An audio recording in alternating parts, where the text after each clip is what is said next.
Өдгөө энэ ертөнцийн 100 сая ном байдаг. Тэр дундаас аль номыг орчуулж хүрэх вэ гэдэг сонголт үнэхээр амаргүй. Хүн болгоны ертөнц өөр байдгийн адил ном болгон өөрсдийн гэсэн ертөнцтэй. Энэ удаагийн дугаараар Эдит Эваягрийн сонголт номыг та бүхэнд хүргэх болно. Эдит 1927 онд Унгар төрсэн сэтгэл судлаач, балетын бүжигчин, гимнастикч. Тэрээр ердөө 16 ах наснда хувь тайлангийн ирэхээр Аушвицийн хорих лагерын харангал руу шидэгдсэн. Түүний төрлөх нутгаас цөллөгдсөн 15,000 хүнээс ердөө 70 л таныг давж гарсан ба тэдний нэг нь Эдит байсан юм. Тэр хожим сэтгэл судлаар докторийн зэрэг хамгаалж, бусдыг ч идгэж, өөрийгөө ч идгэж чадсан. Ингээд 90 наснда анхны номоо бичсэн бөгөөд уг ном бол сонголт.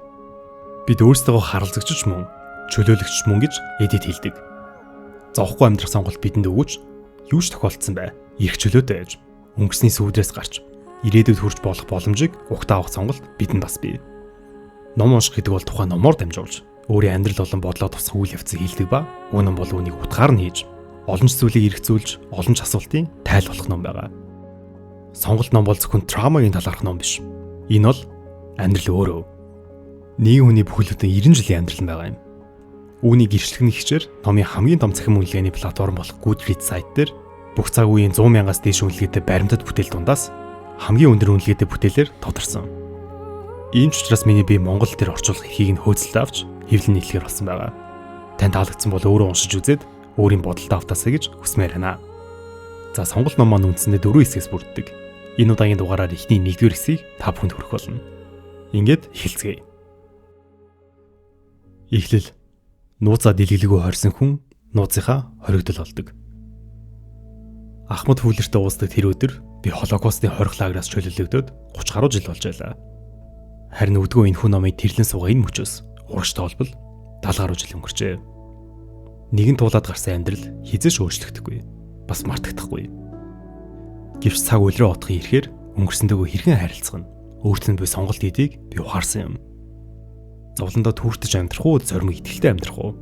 Сэтгэлээр унжих уу, сэтгэл хангалуун явах уу? Сэтгэл зүгөө удирдах жолоодох ийм боломж, ийм сонголт бид бүгдд бий. Хүмүүсийн нийтлэг ойлголтоор бол хэрэг та юунд ч юм сэтгэл зовж төгшөөд байвал тэр зүйлдээ битгий анхаар. Битгий дахин бод. Мартсан бол эргэж битгий сөхөх гэдэг. Үүнээс болж бид өнгөрсөнд авсан сэтгэлийн гэмтэл, амьдрал тулгарах хүн цорилт, тавгүй мэдрэмж, зөрчлөөнөөс зогтдог. Сэтгэлийн эрх чөлөө гэдэг өнгөрсөн бүхэнд дэвлэр зургаас эхэлдэг. Эрх чөлөө гэдэг бол өөрийгөө тойруулж уссан шоронгоо тоосгоор нурах эр зоргоос эхэлдэг юм. Харамсалтай нь муу зүйл хүн бүхэнд тохиолддог. Үүнийг бид өөрчилж чадахгүй.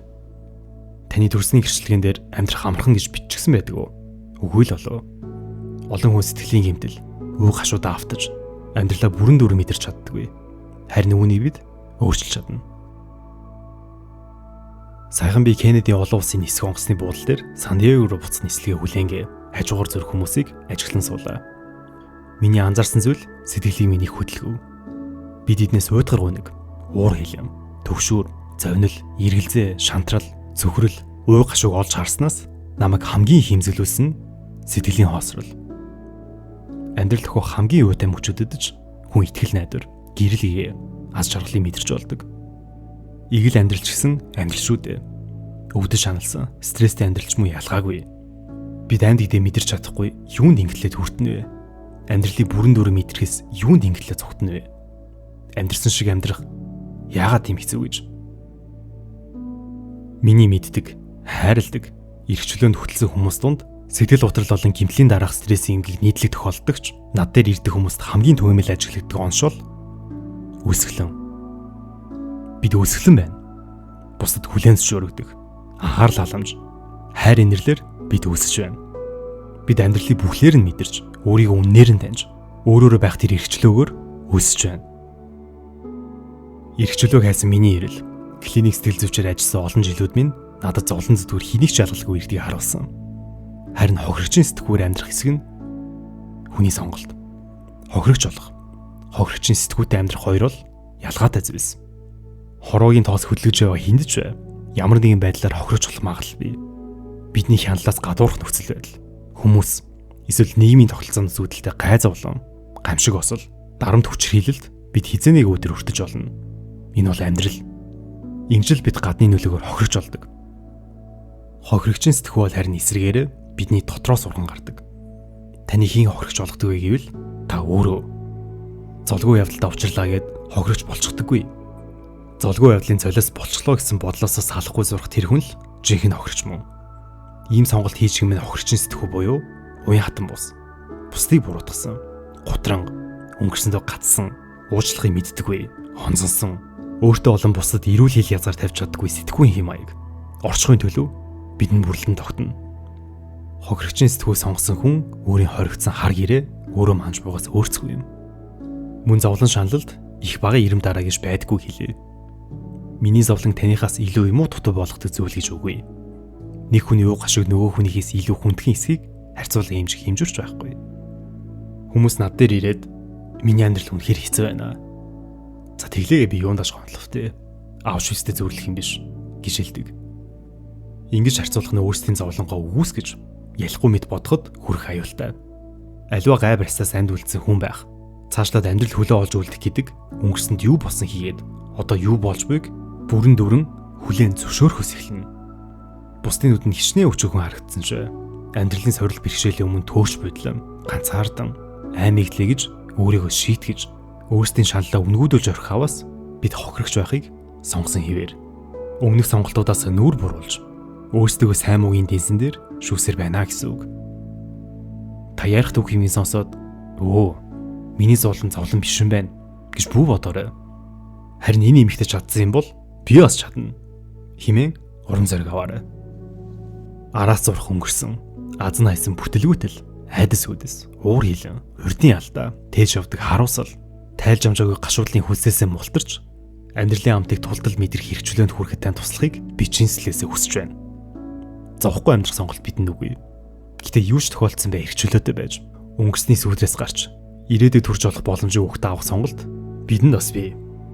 Энэхүү номороо дамжуулан би танд эрхчлөөтэй байх сонголт бий гэдгийг хэлхийг хүссэн юм. Ээж минь баасан гаргийн оройн зогц зориулаа идэг асан халаас үлжмэл талах шиг. Энэ ном миний өөрийн амьд үлдсэн түүх. Мөн өөрийгөө идээсэн түүх болоод эрхчлөөнд хөтлөх завшаа олдсон эрхэм хүмүүсийн түүх гэсэн 3 сүлжээсээс бүтнэ. Өөрийн түүхийг би айлж чадхаараа иргэн санаж сэрүүллээ. Энэхүү номд өгүүлэх түүхүүд нь таныг сэтгэлийн гэмтлээс ялалтад, харахугаас гэрэлд, хүлээсээс эрхчлөөнд хөтлөх том жижиг сонголтуудын тухай юм шүү. Эхлэл хэсэг ийм өрнжээ. Нууцаа дотроо төгжсөн хүн өөрөө нууц дотроо төгжигддэг гэж. Уг номоор дамжуулж надад хамгийн их тусгасан ойлголтуудын нэг бол энэ. Харамсалтайгаар бид өөрсдөө ийм босноо мэддэггүй. Үүнээс олж өөрийгөө бүрэн илэрхийлж шатгаа бичдэг. Хайрлахдахын тулд өөрийнхөө байж болохгүйгээд итгэждэг. Ингэснээр бид мэдрэмжээ алдаж эхэлдэг. Мэдрэмжтэй живж ёроолд нь уйдахгүй. Зүгээр л мэдрээд өнгөрөх нь чухал адил бүр юу ч мэдрэхэ байждаг. Тэгтэл мэдэрч чадахгүй зүйлсээ бид яаж идээх вүлээ? Хожим номын 15 дахь бүлэг дээр Вьетнамын дайнаар бэртэж гэмтсэн том болон чагта болсон тэмдэглэл гардаг. Чаг дахиж алах боломжгүй болсон ч тэр амьдрал талархаж байв. Тэрч бүхэл одоо л би зэсгийг илүү оройс харах юм байна. Хүүхдүүдийн хажнуудыг их сархна гэж хэлсэн. Харин эдид том өрөөнд ортол Америкийг хараал идэг. Бурхныг хараал идэг хэмээн бухимдаж байсан юм. Хүн болны дотор том чаг хоёулаа орчиж байдаг. Бидэнд тоомч хэрэгтэй, чагч хэрэгтэй. Бид уурлаа гэд өвчихгүй. Мэдрэмжүүд төр зурих л байдаг. Харин уурлахгүй байвал амьд биш байна гэсэн үг. Эдид олон жилийн турш мэдэрч байгаа зүйлсээ өөрөөсөө нуусаар, өөрөөсөө тусгаарсаар ирсэн. Иймээс уурлмаар байгаа үедээ уурлаж, баярлмаар байгаа үедээ баярлаж, мэдрэх бүхнээ мэдрээд илэрхийлж байгаасаа гэж хүсмээр байна. Ингээд номын 1-р бүлгийг та бүхэнд хүргэе. 1-р хэсгийн 1-р бүлэг. 4 асуулт. Хүүхэд насны дурсамж идэг, ихэвчлэн хүний амьдралын дурсамжийн цомгийг бүтээдэг хэсэг бусаг хилтерхиинүүдийн нээлбэр, агшин зургийн учрлууд, ахархан үргэлжлэх мөчүүд байдаг. Би хэн бэ гэж өөрөөс асуух толондоо өөртөө өгүүлэх түүхийн тайлал зөвхөн тэнд л бий. Намайг 7 настай байхад аав ээж хоёр гэртээ зочид өрн оройн зог барьж байлаа. Надад усны дом бөгөн өөр өөрөөр усанд явлаа. Тэр хооронд ер нь бит хоёрт 3 охин хэрэг байсан ч юм уу да гэж тоглоом шоглоом болгож ярих нь галтайгооноо сонсогдов. Намайг төрхөөс ч өмнө энэ гэр бүл бүтэн бүлээн байжээ гэсэн бодол толгонд харан орж ирлээ. Нэг охин төгөлдөр уур, Нөөх нь хийл тоглоно. Харин би хиндэж хэрэггүй, хизээч юунд ч сайн байж чадахгүй. Надад энэ багтаж шингэх цай байхгүй мэт санагдана. Амьдрал төхөө холон зүйлсийг бид ийм буруу тайлж, дутуу таамаглан араас нь ягталж шалгалгүй. Үний юм шиг итгэх болсон өөдгөө бодлуудаа улам үрдэж, өөрийгөө мухруулах үлгэр санаанаасаа зохион суудаг. 8 настайдаа би нэг өдөр гэрээс орохоор шийдлээ. Өөрийгөө үнэхээр хиндэж хэрэггүй, хинийч тоодгүй хүн мөн үү биш үү гэдгийг турших гэсэн эргэлдээ. Алга босныг минь аав ээж хоёр анзаарахгүй болов гэж бодсон юм. Сургуультай явбал гэ трамвай суугаад өвөө эмээ хоёрынд очлоо. Өвөө эмээ хоёр намайг хараад бөөн баяр. Гайхалтай сайхан өглөө байлаа. Би галтгоон самартай ороомог идэж суудал хаалганы хогт өрөв. Өвөө хаалга дайлахаар яваа төд удалгүй. Галтгоонд гүгээд ороод ирэв. Чихэн хатуу өвөө маань "Нуугт арайд эцүүка. Ээж чинь ирчлээ" гэж аминдаа анхааруулах санаатайч тэндөө чанга хэлж орхив. Ингээд нуух гэсэн биш, намаага бариад хүчгэн тэр. Тэр мөшөд намайг юу хамгийн ихээр шархлуулсан бэ гэвэл өвөө эмээ хоёрын галтгоон суух намайг хараад ээж нь гаргасан царайны уурал. Зүгээр л бага охиноо хичээлээ таслаад энд сууж байх хэмжээний санаагүйд гайхсан хэрэг биш. Яг л миний энэ хороод орш буй минь түүний цочирдуулсан мэт. Яг л би түүний хүсэж хүлээсэн үүрэн биш юм шиг тэр царай. Хизэж үзэсгэлэндээ бүсгүй болж чадахгүй минь ээж өвг надад сайтар ойлгуулсан. Гэтэ миний 10 нас хүрдэг жил ээж намайг хүний өдөөс царайд зэ нуулгүй харахтай болгож өгсөн юм. Будапештийн клей нэмж миний нүдний солирыг засгаар боллоо. Будапешт руу явах галт иргэнд би шоколад идэж зөвхөн надад зориулах ээжийн анхаарал халамжийг амтлан баяр хүртэ явлаа. Ээжтэй хамт хоёулахнаа яваа сэтгэл оглон аялын уур амьсгалд хит автсан би. Түүний надад ийм анхааруулж байсныг ойлгох зөвхөөгүй явжээ.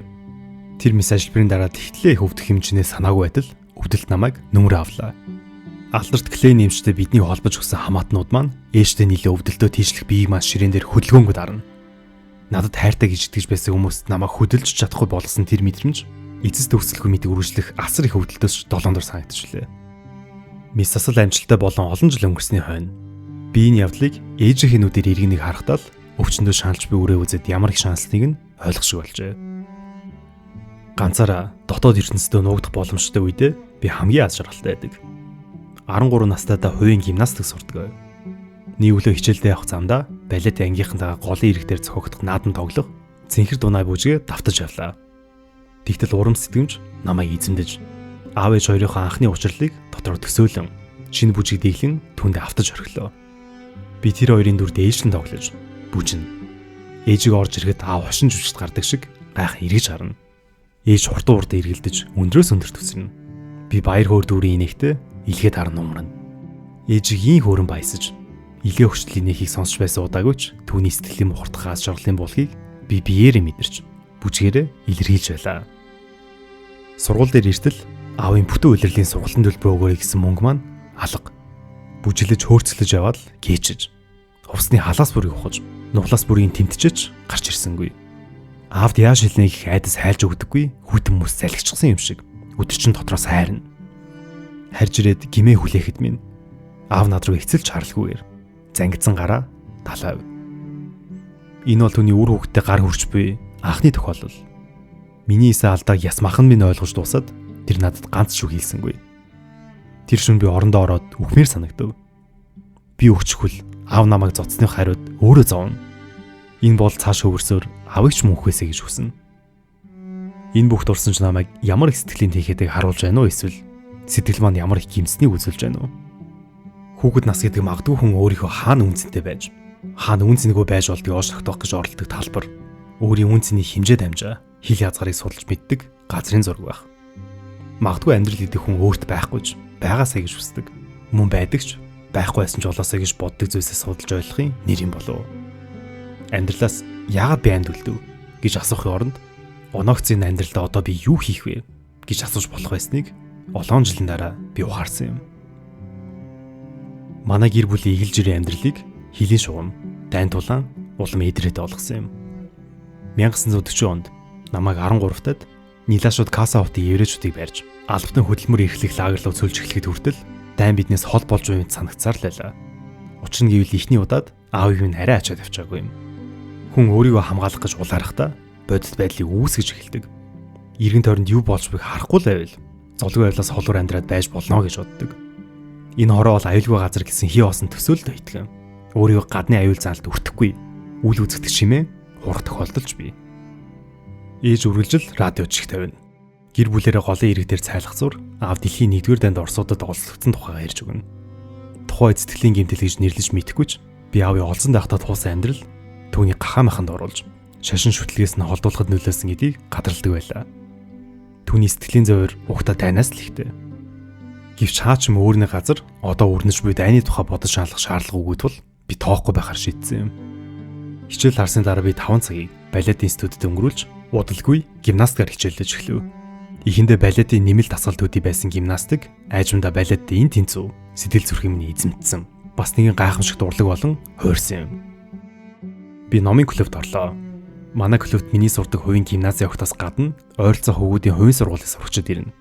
Тэр клубт явдаг Эрик гэдэг хүү нэг өдөр намайг анзаарчээ. Өндөр нуруутай, нүүрэндээ сэвтэй. Улаавтар өстэй тэр хүүгийг харсан намайг үг хийлэх тоолно. Салахгүй ширтгэн мэдрэгдэнэ. Би тэр акшнд Версалийн ордныг төсөөлж Мари Антуанеттийн гоёлын өрөөг бодов. Тэнд Эриктэй уулзч байна гэдэл. Над дээр тусах түүний харцыг мэдрэх бүрдээ бит хоёрын хүүхэд ямар хөө зарайтай ах вэ? Аавыгаа дуурайсан сэвтэй ах болов гэж бодно. Нэг удаа номын хилцүүлгийн дараа Эрик над дээр ирлээ. Түүнээс ямар сайхан үнэр үнэртэж байсан гэж. Цэвэр агаар шиг. Удахгүй бидний хамтаа зугаалах хорнаад гол Эрикт ургасан зүлэг ногоо шиг тийм айхлан үнэр. Бидний харилцаа анхнаасаа л утга учиртай гүн гүнзгий байсан юм. Бид хоёр уран зохиолын тухай мөн Палестины талаарч ярина. Санаа амар болж зугаалах цаг үе биш шидэж бидний үерхэлжсэн. Зүгээр нэг төр зүрийн шохоорхол. Гинэн балчир насны дурлал биш байлаа. Энэ бол дайны сүдэрт ассан хайр байсан юм. Еврей иргэдэд тогтоогдсон хөл оройг үл хайрхрам. Бид хоёр нэг шүн шаруудаа зүлгүүгээр гэрээсээ сэмхэн гарцгаав. Кино театрын үүдэн дугаарлан зогсож харахуу тагим суудлаа олж сууцгаав. Бетти Дэвисийн тоглосон Америк кино гарч байлаа. Бетти Дэвис их нь өөрийнхөөгээр байлгах гэж улаарын зүтгэдэг. Хүнтэй суугаагүй нэгэн бүсгэн дүр тоглодог. Бүсгээ өөрийгөө ирж олон ирэх чөлөөтэй болох гэж хичээх бүрийдээ ихийнхээ шүүмжилсэн үгэнд өвдөг сөхрөн. Эрикийн нүдээр энэ кино өөрийн хувь заяа гартаа авч үнцнээ мэдрэх тухай ус төрийн метафор байсан бол би тэр дөрүүдээс ээж, игч Магда хоёрыг л олж харж байлаа. Ээж минь Эрикт үнэхээр сайн хатлаа. Магдаг болцох тал дээр хөнгөн хуумгаа гэж зэмлэнэ. Надад хоол идүүлэх гэж царайчлах хатлаа. Магдагийн тавыг дүүрхээс цааргална. Ингийн үед дуугуу дотгошоогоо хүн шиг ирнэ. Магдаараа уурсан дайрна. Тэр уур хил нь хизэж над руу чиглэлдэггүйч намайг өгтөл минь айлгана. 1943 оны 8 дугаар сарын 1 өдөр бид хоёр гол дээр очлоо. Эрик камер авч ирээд усны хувцастай зүлгэн дээр шпагет суух миний зургийг дарж өгөв. Хизээ нэгэн цагт энэ зургийг хүүхдүүдтэй үзүүлэн хайр сэтгэл өгсөн амлалтаа хэрхэн яаж гэгээн томглохоор нь хадгалж үлдсэн тухайга ярьж өгөндөө хэмээн би төсөөлж байлаа. Тэр өдөр намайг гэртээ ирэхэд аав байсангүй. Түүнийг албатан хөдөлмөрийн лагер руу аваад явчих. Сургуулийнхаа болж одоо томчуудын тоонд орох болсон Магда игч аавын хаан байгаа яаж игээд олж мэдэн. Очиж иргэчгээд иржээ. Аав нэг газараас нөгөөрөө хүн ширээ зүүн төртгтээ хөлн говьж авсан гин. Үүнээс өөр нарийн ширийн зүйл надад тэр юр хэлсэнгүй. Дүрсэн ярьсан энэ ярианаас нь би юу ч ойлгож авч чадсангүй. Аавыгаа санахаар хоёр янзын дүр сэтгэл буна. Нэг миний өдийг хүртэл харж өссөн. Амандаа тамхи цугастай. Хүзүүнээсээ тууз метр унжуулсан. Үнтэй даван дээр эсвэр зурх шохоогоо гартаа барьчихсан. Нүдэнд ялалзан дуу аялж, өнгөө ярахад бэлэн зогсох аавын дүр. Нөөх нь нэр усгүй. Эзгүй зилүүд газар. Хүнд ширээ өргөж дааж ядаа яваа. Сайхан сэтгэл бий усан дүр. Албатан хөдөлмөр эрхлэх лагерт 7-8 сар босны эцэст хаврын өрөөс нэг өдөр аав эргээд ирлээ. Ганц 2-7 хоногийн дараа болох алгасал баярын өмнөхөн суллагдсан нь бидний хувьд ёстой бурхны ивэл мэт санагдаж тэгжиж итгэж байлаа. Аавч дахиад туузан метрээ хүзэндээ зөөж шохоогоо аван ажилдаа оров. Харин ямар газар байсныхаа тухайд ганц ч үг цухуулгасангүй. Аавыг ирснээс хойш хэдэн 7 хоногийн дараа нэг өдөр би гимнастикийн заланд хөхөнгийн дэвсгэр дээр бие алаа. Үлмийгөө нэг жиж, нэг ээд илгэн. Хүлгаар хүзүүн руугаа сунгал суухдаа өөрийгөө эргүүлээ олж авсан мэт санагдаж байлаа. Надад иш Магдагийн шиг гоо үзэслэн. Игч Кларагийн шиг нэр алдар өгөөч. Уян алархаа уран хөдөлгөөнд бие цогц. Дөнгөж дэлбэлж уянал оршихой минь надад үнцэнтэй цорын ганц хүн зөвл. Дайнд усагц олимпт орох зорилго тээсэн миний амьдралын зорилго тэмүүлэл тасалжуулагчаас надад ирэх дэмжлэг итгэл дээр тогтож байлаа. Хэрэг би заасан бүхнийг нь бүрэн эзэмшиж, итгэлийг нь алдахгүй байж чадвал гэрэлт ирээдүйн намайг хүлээж буй дамжиггүй. Тэр хажууд ирээд миний жинхэнэ нэр Эдит дээр Илгэмсүү дагавар залган эдитгээ гэж дуудлаа. Чанд яаж жоохон хийлээдээ байз гэсэн үгээр тэр яриагаа эхлэв. Толгой дотор ямар аимшигтай төр зур бий болж байгааг ч анзаарах зохиогүй. Би эгчт маань муу зүйл тохиолдож юу гэж асуув. Клара одоо Будапештийн консерваторид сурж байгаа. Ээж түүний концертыг үзчихгээд алгасал баяраар гэрт нь аваачаар явсан юм. Танаахан сайн байгаа гэж тэр хэлсэн ч ярианых найс намайг огт тайвшруулсангүй. Эдит, энэ миний гаргасан шийдвэр биш шүү. Гэхдээ би чамд өөрөө энэ мэдээг дуулгая гэж бодсон юм. Олимпийн багт чиний оронд өөрхөн орохоор болсон. Дотор муухай орхих шиг л болов. Миний бие минийх биш. Өөр хүнийг болсон мэт санагдана. Би юу буруу хийсэн гэж юун дээр алдснаа олох гэж өнгөрсөн хэдэн сарын хатуу жан бэлтгэлээ нэг нэгэнгүй эргэж саналаа. Юу ч ойлгохгүй байна. Охин минь гисэр тэр одоо нүдрүү минь ихслэн харах нь хараагүйгээс ч долоондор байлаа. Нүдийг нь нулимс бүрхжээ. Үнэн учрыг товчхон хэлбэл чиний гарал үүсэл багийн гишүүдэд тавигдах шаардлагыг хангаагүй. Чам руу хүн нулимбэл өөдөөс нь эргүүлээд нулим. Өөр яадын гэж аавын зааж өснөр дасгалжуулагч руугаа нулимад авчдаг юм билүү гэж би бодож амжив. Гэхдээ эсэргүүцлээ ий илэрхийлэх нь цочирдо миний мэдээ хүлээн зөвшөөрсөндөө дүүн. Ийм зүйлийг би яасан ч хүлээн зөвшөөрч чадахгүй. Олимпийн багаас хөөгдсөний дараах хэдэн өдөр би өшөөгөө хэрхэн авах тухай бодож эхэллээ. Энэ бол үзэн ядалтаас үүдсэн өшөө авалт бус. Харин төгс төгөлдөр байдлын төлөө өшөө авалт. Дасгалжуулагчдаа би өөрийгөө энэ багийн хамгийн шилдэг, хамгийн гарамгай тамирчин гэдгээ түүгээр зогсохгүй хамгийн сайн сурагч байж чадхаа заавал харуулна. Миний оронд ирсэн охиныг би тун ягт намбай дасгалжуулж намайг багаас хасснараа ямар том алдаа хийснийг нь нотлоод өгөх болно. Ээж Клара хичээг дагуулan Будапештээс ирэхээр товолсон тэр өдөр би гэртээ орохоор улаан эвс дэвсэн байрныхаа хонглоор гар дээр эргэлдээ явах зураа миний оронд ирэх охиныг сэлгээгээ болгочоод харин өөрийгөө тодоос тод гялцах гол тамирчин болгосноор төсөөлж авлаа. Гэртээ орж ирмэгц ээж Магда хоёр галтгоонд байв. Ээж Магдагийн жинд үрэл сэтгэл зовхтул тэр хоёр хоолн дээр ямагт маргалдаг байсан бол харин одоо бүх зүйл дээр зөршилдөж байнга л таарамж муутай байх болсон юм. Клара хаана байгаа юм бэ гэж би аяхтай хушнаас хэдийг шүрч авангаа асуув. Будапештэд гэж Магда хэлэхэд ээж гурил зуржээс аяга ширийн тавцсан дээр сав. Ээж урдаа тавьсан амны алчураа оролдонгоо царайгаа хуйрлгүйгээр юу босныг тоочж эхлэв. Клара ээжийн буусан цочд буудал руу өглөөний 4 цаг тутасджээ. Чехословак, Унгарт байрлаж буй германчууд хяналтаа чангатгаж эхлэх гэж байна.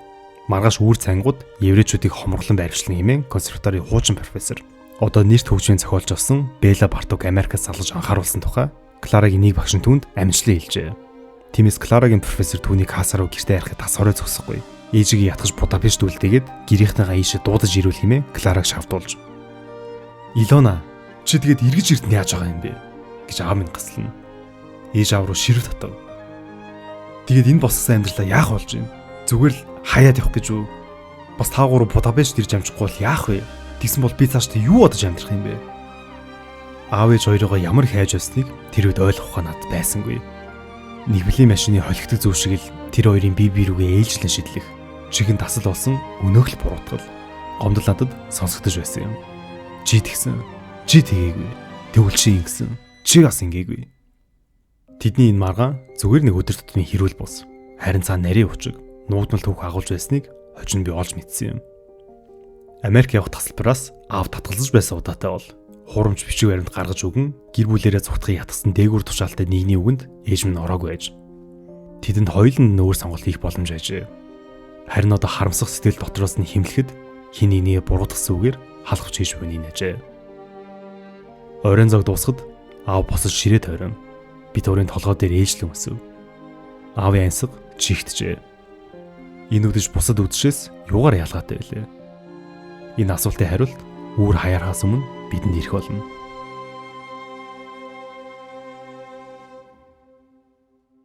Хүүхэд байхад бид өөрийн үнцэнэ бусдаар тодорхойлуулдаг. Эцэг нь юу гэж хэлэх, ах дүүс нь юу гэж хэлэх. Тэдгээр зүйлсийг шууд утгаар нь хүлээ авч итгэждэг. Хайраар өссөн хүүхэд өөртөө итгэлтэй байхад, хайраар өсөөг нь мөнхөд өөрийгөө батлах гэж явдаг нь үүнээс улбаатай.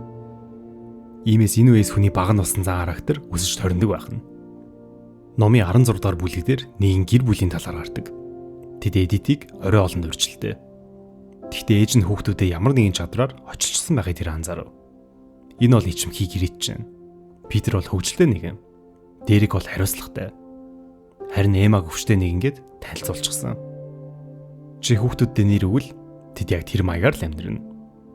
Ийм учраас л үйлчлэгчдээсээ хүүхэд насндаа гэр бүлд ямар үүрэгтэй байсан бэ гэж асуух нь их үр дүнтэй байдаг юм. Намайг бага байхад бол Клара гоцаа яастан. Магда эсрэгүү нэгэн. Харин би сонсогч бөгөөд итгэлүүлсэн хүн байлаа. Би хиндэж харагдахгүй. Ээж аавынхаа итгэл сонсогч. Тэдний мэдрэмжийг хадгалдаг сав шиг байхдаа л хамгийн үнцэнтэй байсан гэж бишигдэж. За ингээд дараагийн бүлэг рүү орохоос өмнө сонголт номын хураангуй хувьд үйл явдлуудын товчлоод буюу тал хэсгийг орхиод явж байгаа гэдгийг дахиад нэг харуулъя. 2 дугаар бүлэг. Сэтгэлээ нандинах зүйл. Харанхуй нөмөрсөн хойно тэд ирлээ. Хаалга хүчтэйнүүд тажигдал балбаж ашигч дуу хадна. Аав тэднийг оруулуу аль эсвэл өөрсдөө хаалга ивдэд ороод ирв. Орж ирсэн хүмүүс герман цэргүүдөө нилааш намайхан уу. Гүн нойрноос нь цочоон сэрээсэн тэр хүмүүн шуугааны учрыг би юу олсонгүй. Би дөрөвт ердөө ганцхан шимдэн авчихыг зөвшөөрлөө. Аав ээж хоёрын орны хөл тавьсан эвтэг орноос өндийх гэтэл хөл мэдээ алчсан мэт хөдөлж өгсөнгүй. Гэтэл ээж тэр доороо босож хөдөлгөөнд орлоо. Нүд ирмхий зур уцлаад шүүгийн хамгийн дээр тавирлуу гараа сунган нэгэн жижиг арцаг гаргаж ирлээ. Төрүүлж үз Дицука минь химээ ээж шавдуулж эхэллээ. Бошоо хувцал. Хувцсан өмслөөгээд над би гальбирчин их сайхан харагдах ч штэ гэж Магна шивнэв. Тэр юу н ямар ч нөхцөлд тоглоом тохоо ихэ болно гэж үгүй юм да. Ийм үед хизээдэн чихнээс айх хэвтэйгоо би яаж мэдэх вүлээ. Ээжийн зур галтгоон дөчгтрийн үлдсэн хоол тоогоо шанах зэрэгэ баглаж байв. Түүний одоо авчихаар зэхэж буй хитэ хатахгүй ирэл. Бахан дахианы өөх зэрэгээр бид 2-7 хоногийн турш үл залгаж билээ. Харин аав унтлагын өрөө, зочны өрөө хоёрын дунд сандраа хойлгож, ном, лааны суур, хувцснаар барьж тавин юу авчих вэ шийдэж ядна. Хүнжлүүд аваарай гэж ээж аав санууллаа. Хэрв манад амандаа хийчих амттан байсан бол аав минь хожим тэр амтнаа надад гаргаж өгөөд нүүрэн бин тодрох хоромхон зургийн баяр баясгалыг харах гэж эргэлзэх зүйлийг авчих байсан бизээ. Азар ээж минь гайхмаар амьдралын ухаантай хүн. Ердөө жоохон охин байхасаа л дүү нартай ээж нь болж тэднийг хоосон хоноллохоор үг хашуу. Зовлон дүүрэн олон үйлрэлийг давж харсан эмэгтэй. Бурхны өмнө хангарлая. Би дахин хизэж үлсэхгүй гэж эд зүйлсээ баглах зураа бодож цогсоо байх та. Цэргүүд хүн хутлаа тачигнуулан гүйлдэж бууныхаа бүксээр сандаж ширээд ийсэж унгана. Хурдлаач. Угаалгын өрөө хаана байна гэж нэг цэрэг Магда руу хашгирв. Үргэлж сахирангуй бусдыг ёжиж айлгуудж явдаг Магда ихч тэр цэргийн ширүүн харсны дор дагчин зогсно. Магдаг айж бэргэж байхыг би харж байсан удаагүй. Цэрэгээр Магдаг түлхэж замаасаа зайлуулв. Яг энэ үед л би хэрэг явдал үнэс ч дор байж болохыг ухаарч эхэлсэн юм. Гарцгаа, бушуул. Та нарын аялал гарах цаг боллоо. Хэмээн цэргүүд хэллээ.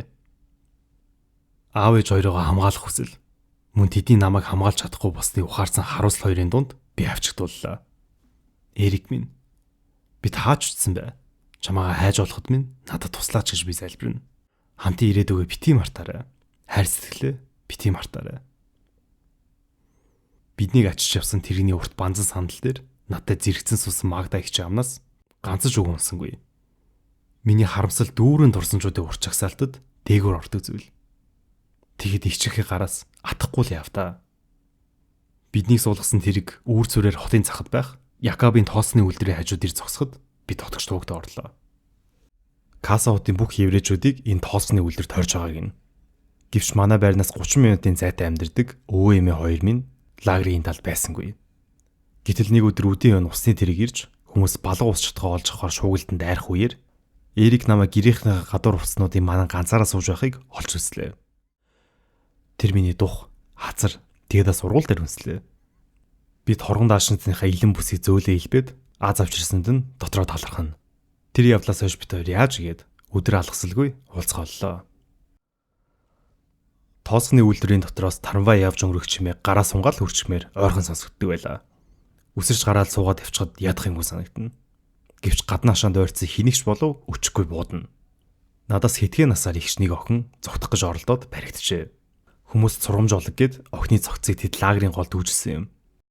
Тэр охины үхлийн тухайд аав ээж хоёр надад ч Магдад ч юу ч хийсэнгүй.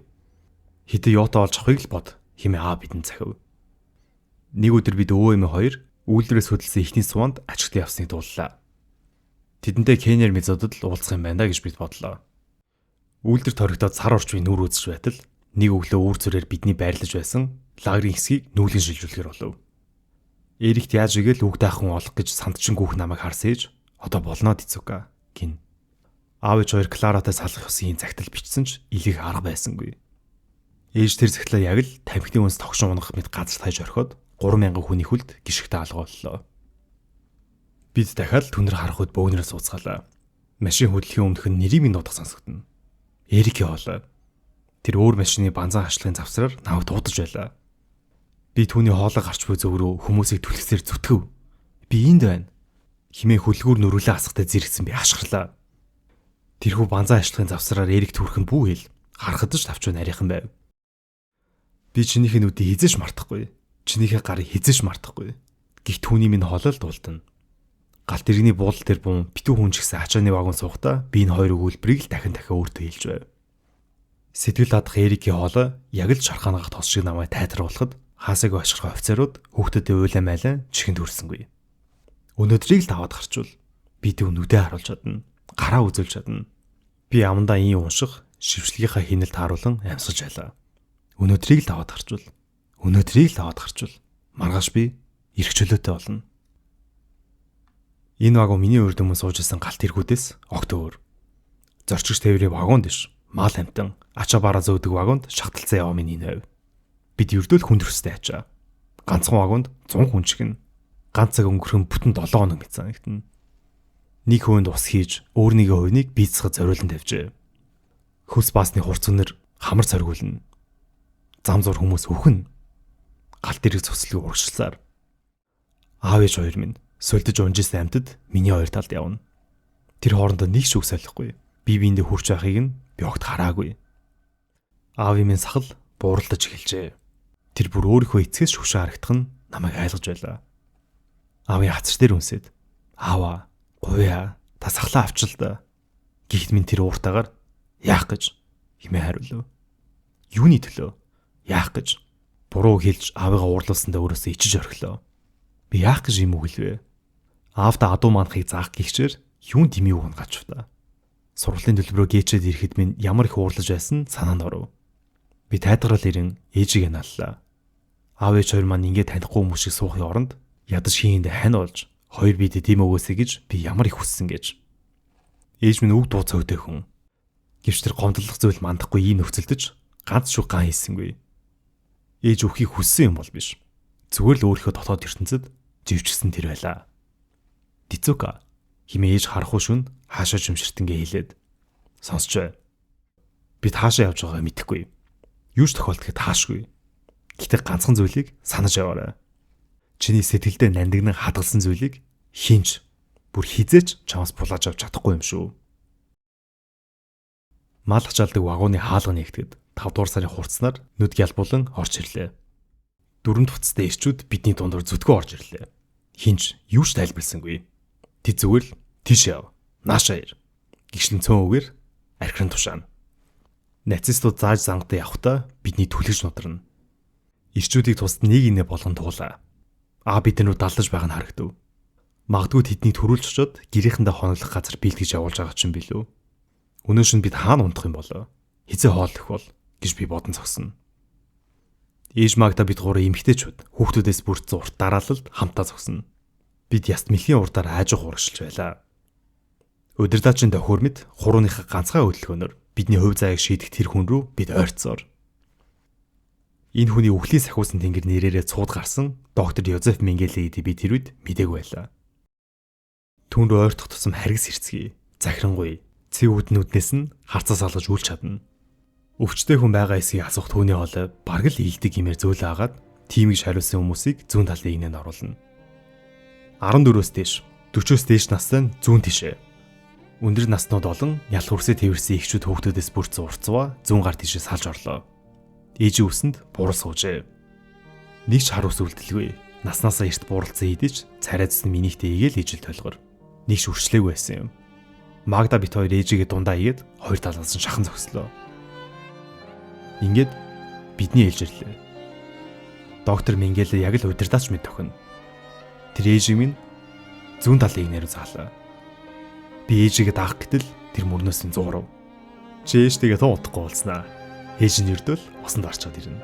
Гэж хэлээд Магда бит хоёрыг баруун талын игнэнд түлхээд оруулчихв. Өөр хідэн намхан байшингийн өмнө биднийг зогсоолоо. Ирээн босоо судалтай даашин зөмсөн эмэгтэйчүүд биднийг тойрон зогсоно. Тэд бол бусдыгаа захирч журам сахиулах үүрэг хүлээсээ хоригдлоо болохыг бид удалгүй ойлгосон юм. Гэвч бид хоригдл болсон тэгэхэд хараахан мэдээгүй л байлаа. Жигтгэн төөнөх наранд халууцсан би болтооныхоо товчийг тайлав. Тэгтэл ирээн судалтай даашин зөмсөн охтын нэг миний цэгэр торгон даашинзыг шохоорхон ширтсээр толгоогоо гилжээлгэн над руу төхөж ирэв. Өө айл миний хараад байгаарай гэж тэр пойшоор хэлээд гутлаараа газар өшгөлөн миний намхан үсгүүдийн гутал руу шорооццов. Юу болоод өнгөрснийг ч ухаарч амжаагүй байтал тэр өнгөр заншны дагуу төрсэн цагаас минь чихэн зүйлтэй явсан алтан уруулгатай жижигхэн шүрэн эмэр өмнө гараа сунглаа. Түүний чихнээс минь хүчтэй гихш нь уцран татхад час хит л өвдөд явчлаа. Охин юу ч болоогүй мэд эмгийг минь авч халааслав. Чихний ом хидээ өвдөгч тэр охинд л таалагдчих байл бус нь хамаагүй мэд санагдав. Би юу н хаанч цэн хүмүүст эв түнжингээ олоод дунд нь орохыг хүсдэг байсан юм. Харин тэр охины доогтой инээмсэлэл сэтэрсэн чихний омоос шилэн намайг өвтгөн. Ингэх хэрэг байсан юм уу? Зүгээр л гуйсан бол би чамд өөрөө тайлал өгчих байсан юм гэж хэлэхэд чамайг гадуур их дураараас сэлгүүцсэн сургууль соёлд явж театр үзэж байхад чинь би энд амьдралаараа яларч байсан гих ширүүхэн хариулт тэр охиноос ирлээ. Энэ охинд хэр их утсан юм бол турхаатлаа чирэг би өндөр нурууд энэ охины бие авч яваагаас нь харахад бүжигчин ч байж мэднэ. Ингийн амьдралыг иргэн санууллаа гэж юунд нэгтлэн бухимддаг байна. Ээжтэйгээ би хизээ уулзах бол ууг нь удахгүй уулзуулна гэсэн юмсан гэж түүнээс би асуулаа. Тэр над руу хүүтэн ширүү арц шулуудав.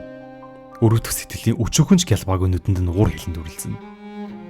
Охин асад харагдах яндангуудын нэгнээс суунаглах утаа руу загаад ээж чинь тэн шатж байгаа. Чи одоо ээжийнхаа тухай ярихдаа байгаа биш. Байсан гэж ярьж сурсан дээрдэ гэж үлээ.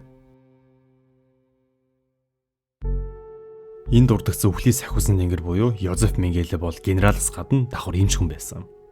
Тэрээр хүний саанч оронгүй аимшигтай туршилтуудыг еврейчүүдээр хийдэг байсан. Жишээ нь ихрүүдийн бие эрхтнүүдийг хооронд нь нийлүүлэх гэх мэт. Дайны үеэр хамгийн том нүүлдэг гэмт эрхтнүүдийн нэгээр тооцогддог боловч тэр дайны дараа Германаас оргож насан туршдаа нуугдсаар агаад 1979 онд нас барсан. Ингээд үргэлжлүүлээ. 3 дугаар бүлэг. Тамийн бүжиг. Ээжээ орж авчирсан тэр байшингийн орой дээрх яндар руу Магда цооширтэнгээ. Сүнс хизээч өгтгүй юм гэж хэллээ. Игч минь ийм тайлгарлын үг олж хэлэхэд би гүн цочролд орчихсон. Юу ч мэдрэхэ байжгсан зогсож байв. Энэ болоод өнгөрсөн. Босоор байгаа ухаан санаанд багтангүй зүйлсийн талаар бодож зөрхөлсөнгүй. Ээжийг гал зайлгаа авч буй төсөөлөхөд зөрхөөрөхгүй байлаа. Миний ээж үгүй болсон гэдгийг бүр ухаарч чадахгүй. Яагаад гэж асуух ширхэг алга. Бүр гашуудаж эмгэнэгч тэнгэл алга. Анирж мэйг батлаа нэг л цураацсан шүршүрийн өрөөнд бидний мал шиг тууж оруулав. Бид бүгдээ үсийг хусаа авч дээрэмдлээ. Биеийнхээ хамаг үсээ хусуулчихсан. Чармаа нүцгэн гадаа зогсон сольж өмсөх дөрөв туцаа хүлээн. Би игч рүүгээ эргээ артал мөн л ялгааг гүнзчлэлт орон дугаа ураажээ. Сайхан усаасан өтгөн гизгнийх нь үлдэгдэл хідэн туг ус гарт нь хатгаастай. Бид ийхүү өчнөө хэдэн цаг нүцгэн зогслоо. Игч минь тэр хідэн туг усээ яг л өөрийгөө хүн гэдгээ алдахгүй хичээн зурж байгаа мэт атгана. Бид хоёр бие биенээ шүрэлзэж шахам ойрхон зогсогч.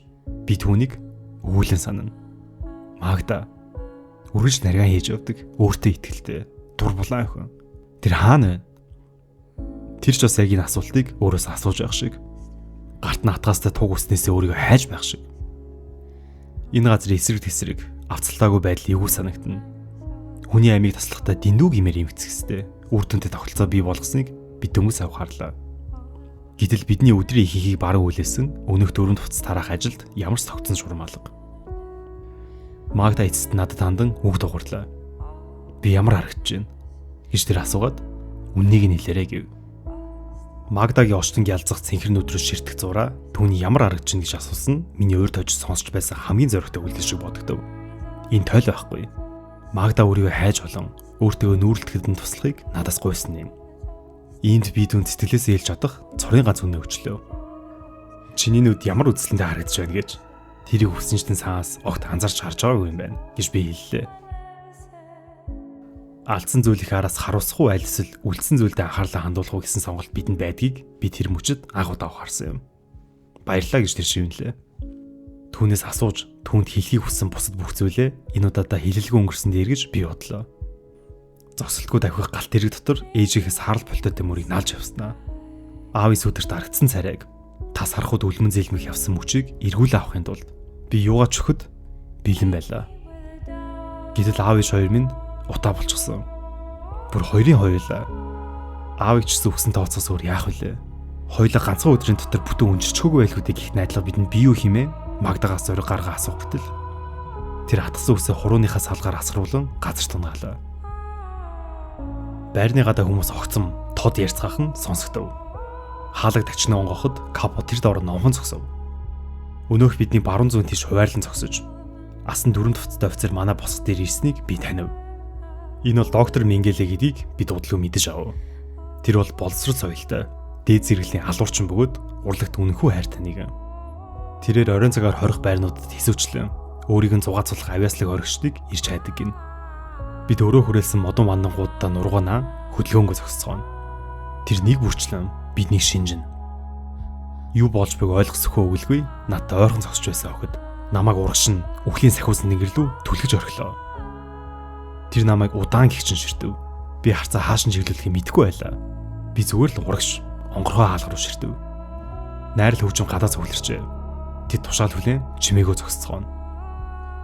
Бясхан бүжигчин минь надад бүжиглэж үзүүлээч гэж хэлээд доктор Мингеле хөгжимчдөд дохио өгн тоглохыг тушаалаа. Цэнгэр дунаа вальсын танил аялгүй харахуу бүдэр өрөөгөр нэг урсаа орж ирэв. Мингеле нүдэ бүлтийтэл над руу ширтэнэ. Аз болоход би цэнгэр дунаа вальсын бүжийг нүдэ анаад бүр нойрондоо ч хийчих чадхаар сайн мэднэ. Гэвч яг л хард арсан зүудэндээ хүн аюулаас зүгтэж чадахгүй таг хүсчгдэг шиг миний гар хөлхөнд оргоод хөдөлж өгсөнгүй. Бүжиглээч хэмээн тэр даруй тушаахад миний би өөрөө ирэхгүй хөдөлж эхлэх нь мэдрэгдлээ. Эхлээд хөлөө өндөр дөрөг хөдөлгөөн. Дараа нэг хөл тэрэ иргэн. Тэгш багаад суугаад буцаад босно. Намайг ийхүү алхан тавина. Тонгоож эргэлдэн бүжиглэх зур Мингеле туслахтайгаа ярилцсан шиг сонсогдно. Тэрээр надаас нүд усалган харах зураа ажил үргээ гүйцэтгсээр хөгжмийн их шиг дундуурч түүний хоолой надад сонсогдож байв. Тэр хажуугийн офицертойгоо энд байгаа 100 орчим огтоос хэнийг нь алах талаар зөвлөлдөж байлаа. Хэрэг би ганц л алхам алдвал эсвэл түүний сэтгэлд нь үл нийцэх ямар нэгэн хөдөлгөөн хийвэл амиа алдах хүн нь би ч аж мэднэ. Би бүжгэлсээр л би тамд бүжиглэж байлаа. Бидний хой зайг шийдэх тэр алуурчныг хард эслэгүй би нүдэ тасайнав. Ийм бүжиглэж байхдаа би амьдралынхаа туршид хизээч мартахааргүй нэг үннийг олж нээлээ. Ямар ичэд ач ивэл надад энэ ухаарлыг хайрласныг би хизээч мэдэхгүй зэ. Энэхүү ухаарлын аимшигт явдал дуусны дараа ч гэсэн миний амийг олондоо аварсан юм.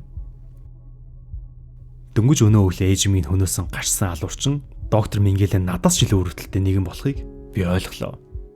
Миний сэтгэл оюун эрхчлөөтэй байхад харин тэр хизээч тийм байж чадахгүй. Тэр өөрийнхөө хийсэн үйлдэлээ үүрд амьдрах болно. Тэр надтай харьцуулахад жинхэнэ орхидол. Бүжиглэхэд төгсөлд урам говьсон шпагет зулт хингээ би залбирлаа. Гэхдээ би өөрийнхөө төлөө залбирсангүй. Харин би түүний төлөө залбирсан юм. Түүн намайг хүнэж дахин нүгэл урах шаардлага бүү гаргаасаа гэж би түүний өмнөөс залбирлаа. Миний үзэлбэр түүнд сэтгэл төрүүлсэн бололтой. Тэр надад нэг бүтэн талах шийдэж өгөв. Энэ үйлдэл нь одоо эргээ бодоход миний амийг аварсан юм. Орой болж харахгүй нөмрөхөд би талхаа Магда бол хамт унтдаг нөхөдтэйгөө хуваа идлээ. Би талхтай болсондоо мөн амьд байгаадаа талархна. Авшвиц дэрсэн ихний хэдэн 7 хоногтоо би амьд үлдэх дүрмүүдийг сурч авлаа. Амьд үлдэхийн тулд өөрийн хувийн хэрэгцээнээс тавж өөрөөсөө ангид хин нэгэнд эсвэл өөр ямар нэгэн зүйл сэтгэл зүрхээ зориулах хэрэгтэй. Миний хувьд тэр хин нэгэн нь Магда. Сэтгэл зүрхээ зориулах зүйл минь маргааш ирэх чөлөөтэй болж эрэхтэй дахин уулзна гэсэн найдвар байлаа. Амьд гарахын тулд нүдэ нээлттэй байсан ч сэтгэлдээ өөрийн гэсэн аюулгүй орох газар дотоод ертөнцийг бий болох хэрэгтэй. Хэдэн сарын дараа үйл ирэхэд бидэнд хуучин мөрөм тарааж өгсөн юм. Магда азтай байв. Тэд түнд хүзүү хүртлээ товчтой. Урт хүнд зузаан дулаан өрөм шидэж өгчээ. Хүмүүсийн нүдний хор орсон тийм дулаахан хүрнэ Магда тэр дуран сольжив. Орондоо түүний сонгосон хүрм цээжийг нь ил гаргасан. Өвдөд дөнгөж хүргэсэн. Хариуг нэмгүй өрөм байв. Магда юу дулаан байхаас илүүтэйгээр дур булаан хувцлах нь амьд үлдэхэд илүү хүчтэй арга байжээ. Өөрийгөө дур булаан гэж мэдрэх нь түүний сэтгэл нэр төрөө эргүүлээ олж авсан мэдрэмж төрүүлэх бөгөөд энэ бол биеийн 5 дахуус жилийн үндсэнтэй зүйл. Өглөөний 4 цагт апел гэж нэрлэх өглөөний тоолгод бүртгүүлэхээр сэрж тэгсэн мөрдөө өвлийн харахгүй зогсон ахин дахин тоогоо өгөн зогсоход түлэгдсэн махны хурц аагтай үнэр синхидл үнэртэн. Ийхүү бид өдрийн ажилдаа гарцгаана. Азгүй өдөр тааруул шатаах гэж буй зогцоодаас алтшууд үс арсыг нь хуул авах албатай ажилд ажиллагдан чанарлах газар руу явна. Ажилд явах цаанд бидний яриаг хажуунаас сонсвол бид яг л хүнсний сах орж тэр 7 хоногийнхоо хоолныхоо цэсийг гаргаж аваа бүсгүүчүүд Джимс ногооны болцыг хэрхэн шалгаж авах хүрнэлт шумыг харагдана. Бид биедээ хоол хийх заа. Жишээ нь өнгөр нэмгэн шарвын буюу паланчида хийхдээ гурилаа хэр зэрэг нэмгээ илдэх. Хэр хийсэн ч ихэр самар орох хэсгээд заа зөвлөлдөж гарна. Чи сэхэлээ гулаачтай гонь хийдэг үү? 2 сангын хийдэг үстэй. Үгүй ээ, 3-ыг. Үгүй яалаа гэжтэй. Нэг хасал хангалттай. Гих зэрэгээр хөөрөлдөн төсөөлийн зогоо бодон шүлсээ салгина. Өдрийн цорын гац бод тоол болох усан шүл. Хадсан талхны өөцөө идэнгээ. Дээврийн хүндид ээжийн эрдэнэ шишээр тижээдэг байсан галууны тухай би бусдаа ярьж өгнө. Авшис энэ мэтэр хоол мөрөөдөн сэтгэлээ уурсаар өдөр хоногийг аргацаана. Тамирчид хөгжимчд оюун санаандаа бэлтгэл хийсээр ур чадвараа дээшлүүлэхтэй адил бид ч мөн хорих байрны уран бүтээлч толцоож ямар шин зүйл олж сэтгцгийг хагаад оюун ухаандаа бүтээсэн тэр зүйлс мал сэтгэлээ зоогох тижэл болдог байлаа. Нэг орой бид унтахаас өмнө хорих байрны гоо бүсийг шалруулалт тэмцээн зохиохоор болцгоо. Магда төрүүллээ. Гэвч химаанч унтах сонирхолгүй байв. Арай өөр сонирхолтой тэмцээн зохиоцгоё. За хин амын сайхан хөхтэй вэ гэж Магда зарлалаа. Нэгэн цагт би ээжигээ том дур булаан хөхийг хараад атаархаж өөрийнхөө жижигхэн хөхийг голдог байж лээ. Гэхдээ Европт ийм жижигхэн хөхл үнэлэгддэг байсан юм. Би харахуу дунд яг л загвар өмсгөж мэт бардан балхна. Тэгтэл би тэмцээнд төрүүлждэг юм байна. Бидний айжмаар нойрондоо автан эхлэх үед Магда миний дүү алдартай юм аа гэж билээ. Өөртөө хамгийн аимшигт явдлаас ч хүн юу сурч үлдэхээ сонгох боломжтой байдаг гэж. Гашуун зовлон, айдас дунд улам хорсолт юм. Дайсагнаж бүр юу ч хийж чадахгүй хөшөж болно. Эсвэл өөрийн доторх хөвгчийг ариун нандин хэсгээ тэрхүү цаваа сониуж гинэн цагаас төлөө чанга хатгасаар үлдчихэж болно. Нэг шүн би хажуугийн модон вандан дээр унтдаг залуу эмэгтэйг дайны өмнө нөхөрт гарсныг нь олж мэдээд түүний аманд орчих шахаж үлээ. Хүнтэй сувт хийгээд ямар вэ? Хүний ихнэр болохгүй юу? Биеийн харилцааны талаар сонирхсондоо асуусан юм биш л дээ. Хүсэл тачаал гэдэг мэдээ сонирхол таталгүй л яах вэ? Гэтэ түүнээс жилүүтэйгээр хин нэг намайг ихнэрээ болгож аваад хайрлаж хамгаалж буй мэдрэмж өдөр бүр амсуулна гэдэг ямар болохыг мэдэрмээр байсан хэрэг. Түүнийг уртаар санаа алдахад нь хагаслын өмнө ч гимтэйгээ үлдсэн ямар нэгэн нандин зүйлийн цураа сонсдог шиг болж илээ. Бүсгүйтэй хитгэн хором ярилцсны дараа гэрлэлт хийдэг аав ээж хоёрын маань гэрэлтээс ондоо гэрэл гээтэй хуур нандин зүйл болохыг мэдэрсэн юм. Бүр өвөө эмээ хоёрын маань бие биенээ ихрэлэн хайрладаг, амар тайван, тухтай хайрласнаас илүү тод гэрэлтэх, төгс төвлөр хайр. Ээж минь нэгэнд надад чамайг царай цус тааруулж ядаж л толгой сайдад төрсөн чинь баярлдаг гэж хэлсэн удаатай. Тэр үгс миний ямар ч үнцэнгүй, хиндэж ширэггүй амтан гих айдсыг минь улам л дэвргэж орхисон. Гэтэл Аушвицэд ээж минь хоолой миний чихэн тисондоо утга агуулгатаагаар цураатах болов. Би бол толгой сайтай, би ухаантай. Би яаж игэл амьд гарах аргаа болно. Толгой дотор цураатах энэ үгс итгэл найдраа алдахгүй тэсэж үлдэх чадварт минь асар их нөлөө үзүүлсэн. Энэ бол өөртөө ярилцах онцгой арга бөгөөд сэтгэл дотроо их чөлөөг мэдрэхэд бидэнд тусалж, өөрсдөө ёс суртахуунд үнэнч байж, биднийг захирч, устган үгүй хийхийг ирмэлзэх гадаад хүчний эсрэг зогсоход бат бөх суур болж байсан юм. Аушвицэд хүнд өвчтэй, өдрөөс өдөрт хатан гашиж буй нэг охин байж лээ. Өглөөс ирэх бүрийдээ түүний модон вандан дээрээ хэдийн амьсгал ураасан болов гэж бодон аль эсвэл бие мутаагээд шатах зуух руу илгээчих үедээ химэн дотроо имээдэг байлаа. Гэвч тэр охин намайг үргэлж гайхшруулна. Дахин нэг өдрийн ард гарахын тулд өглөө бүр хаанаас нь гардаг нүүл мэдэгдэх хүчнийхээтэй болсон байна. Мингээлээ нүүр дулах бүртээ нүднийхээ очийг бүхөөлөхгүй байж чадах тул амьд үлдэхсдээ игнэнд хуваарлагдана. Харин шүн болоход модон вандан дээрээ үхдэхийн унаж хэрчгнүүл амьсгалаар унтаад өгнө. Би түүнээс яаж юм хүч чадалтай байж чадаад бүгд нь асуухад зул сарын баяраар биднийг сулна гэж сонссон юм аа гэж үлээ. Тэр их чөлөөтэй болохын тулд амьдрахаар эрс шийдэн толгоон дотроо нарийн ямбай хуаалын хөтөлж чөлөөлөлт өдрөө хүртэл хоног цагийг тоосоор байлаа. Ингээд зул сарын баярч боллоо. Гэвч бидний чөлөөлөгчд ирсэнгүй. Тэр охин маргааш өнгөрчихсөн. Түүний доторх итгэл найдрын дуу хоолой түүнийг анд байлгаж харин тэрхүү итгэлээ алдсан яг тэр мөчөд амьдрах тэнхлэн дагаад алдсан гэдэгт би итгэсэн. Аушвицэд бидний өдөр бүр шүршүрт оруулна. Шүршүр бүр эргэлзээд хөшүүрээр дүүрэн. цорноос ус урсгуу хортгийг гарах үедийг хинж хизэж шилж мэддэггүй байлаа. Нэг өдөр ус гоож эхлэхийг мэдрэмцээ би сая л нэг хүнзгий амьсгаа ав. Би гинт Эрикийн тухай сайхан мөрөөдөл тавтав. Бид хоёр их сургуульд оюутан болцгоо. Будапешт амьдарч байна. Би ном аваад кафед хичээлээгээр сууцгаана. Түүний харц номын хуудасаа салж над дээр туслаа. Харц нүд урвал дээр минь хэрхэн тогтож байг надад мэдрэгдэнэ. Түүндээ үнсүүлэхээр үндих гэж байтал шүршүрний өрөө ямархан намгүй болсныг би гинт анзаарлаа. Дотор нэг л хүүтэй оргоод явчихв. Миний юунаас илүү айдаг тэр хүн хаалган дээр зогсож байлаа. Үхлийн сахиусан тэнгэр яг над руу цооширтэж байв. Би шал руу харцаа буулган түүнийг явсны тохиолж бусад хоригдох шиг амьсгаа авахыг хүлээв. Гэвч тэр явсангүй. Чи гэж тэр дуудав. Миний бяцхан бүжигчин. Би Менгелийн хоолыг дагуулan Эрикийн дуугаалыг сонсохыг хичээлээ. Би чинийхээ нүдийг хизэж мартахгүй. Чинийхээ гарыг хизэж мартахгүй. Наашир хэмээн над руу тушаалаа. Би түүнийг дагаад явлаа. Өөр яах ч лээ. Би түүний хөрмийн товчийг ширтэ харахтаа хамт хоригдсныхоо нүд рүү харсангүй. Учир нь тэдний нүдээс өөрийнхөө айцыг толмид ойлгон харахаас хайна. Амьсгалаарай гэж би өөртөө хэлнэ. Тэр намайг нүцгэн нойтон хിവэр минь хонглоор дагуулan явсаар ширээ санал хоёроос өөр юмгүй нэг өрөөнд орууллаа. Би эс минь ус туслан хүйтэн шалан дээр буuna. Тэр ширээгээ төвшин цогсоод намайг удаанаар тухтай гих чинь ажиглан шинжинэ. Тэр надаар яах гэсэн ч энэ бүхэн хурдан дуусаасаа хэмээн би найдаж байлаа. Ойртоо тэр гэж тэр хэлв. Би урагш аажмаар ойртохдоо түүнийг харахгүй хичээв. Сэтгэл дотор минь гимтэйг үйлсэн тэр хэсэгтээ би чадна гих өөртөө шивнэх тэр үгсийг л бодоо алхана. Нүд нь харагдахгүйч түүний би ойртон буйн мэдрэгдэж эхэллээ. Гааны үнэр аманд лаазны төмөр амтгах шиг болов. Гэхдээ чичиржил байвал би анд байна гэсэн үг. Түүний хуруунууд хөрөмнийхээ товчдыг мултаж эхлэв. Би чадна. Би ээжигээ түүний уртаас урт гизгийн саналаа. Тэр үсээ толгой дээр орон шөнө болоход хөшмөд задлан унжуулдаг байж лээ. Би ээжийнхээ алуурчны өмнө нүцгэн зогсож байна. Гэхдээ тэр хизээш ээж минь надаас булан авч чадахгүй. Намайг түнд гар өрөх зайд дөхөж очин. Бид минь хүрсэн ч миний мэдрэхгүй химээх ирс шидсэн. Тэр хуруунууд нь надад хүрхийн алдад. Өөр өрөөнд утас уграв. Тэр давхийн цочоод хүрмээ буцаанд товчлов.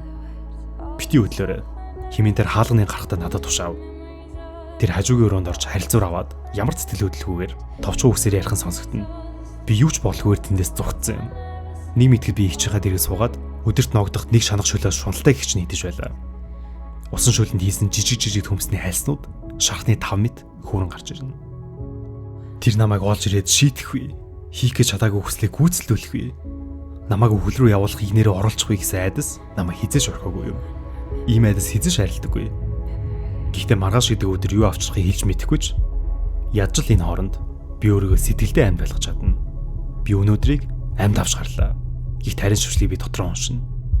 Би өнөөдрийг амьд минь авч гарлаа. Маргааш би эрх чөлөөтэй болно.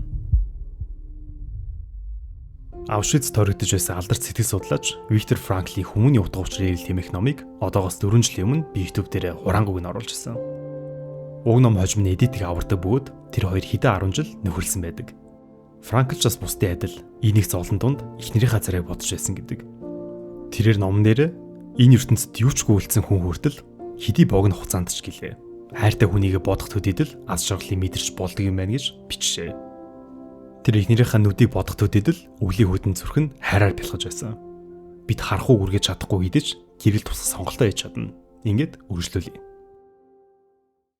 4-р бүлэг. Гар дээр эргэлт. Магда хаана вэ? Өглөөс сэрмэгцээ. Ажлаа гараа алхаж явахдаа үхс мэд унтахаас өмнө энэ асуултыг хамгийн түрүүнд би өөрөөсөө асууна. Түүнийг ард нь байгаа эсгийг шалах гэж би нүдэрээ гүйлгэн харна. Бид хоёрын харс тулгархгүй байлаач Магда намайг муу адил харж бүртгэж яваг би мэднэ.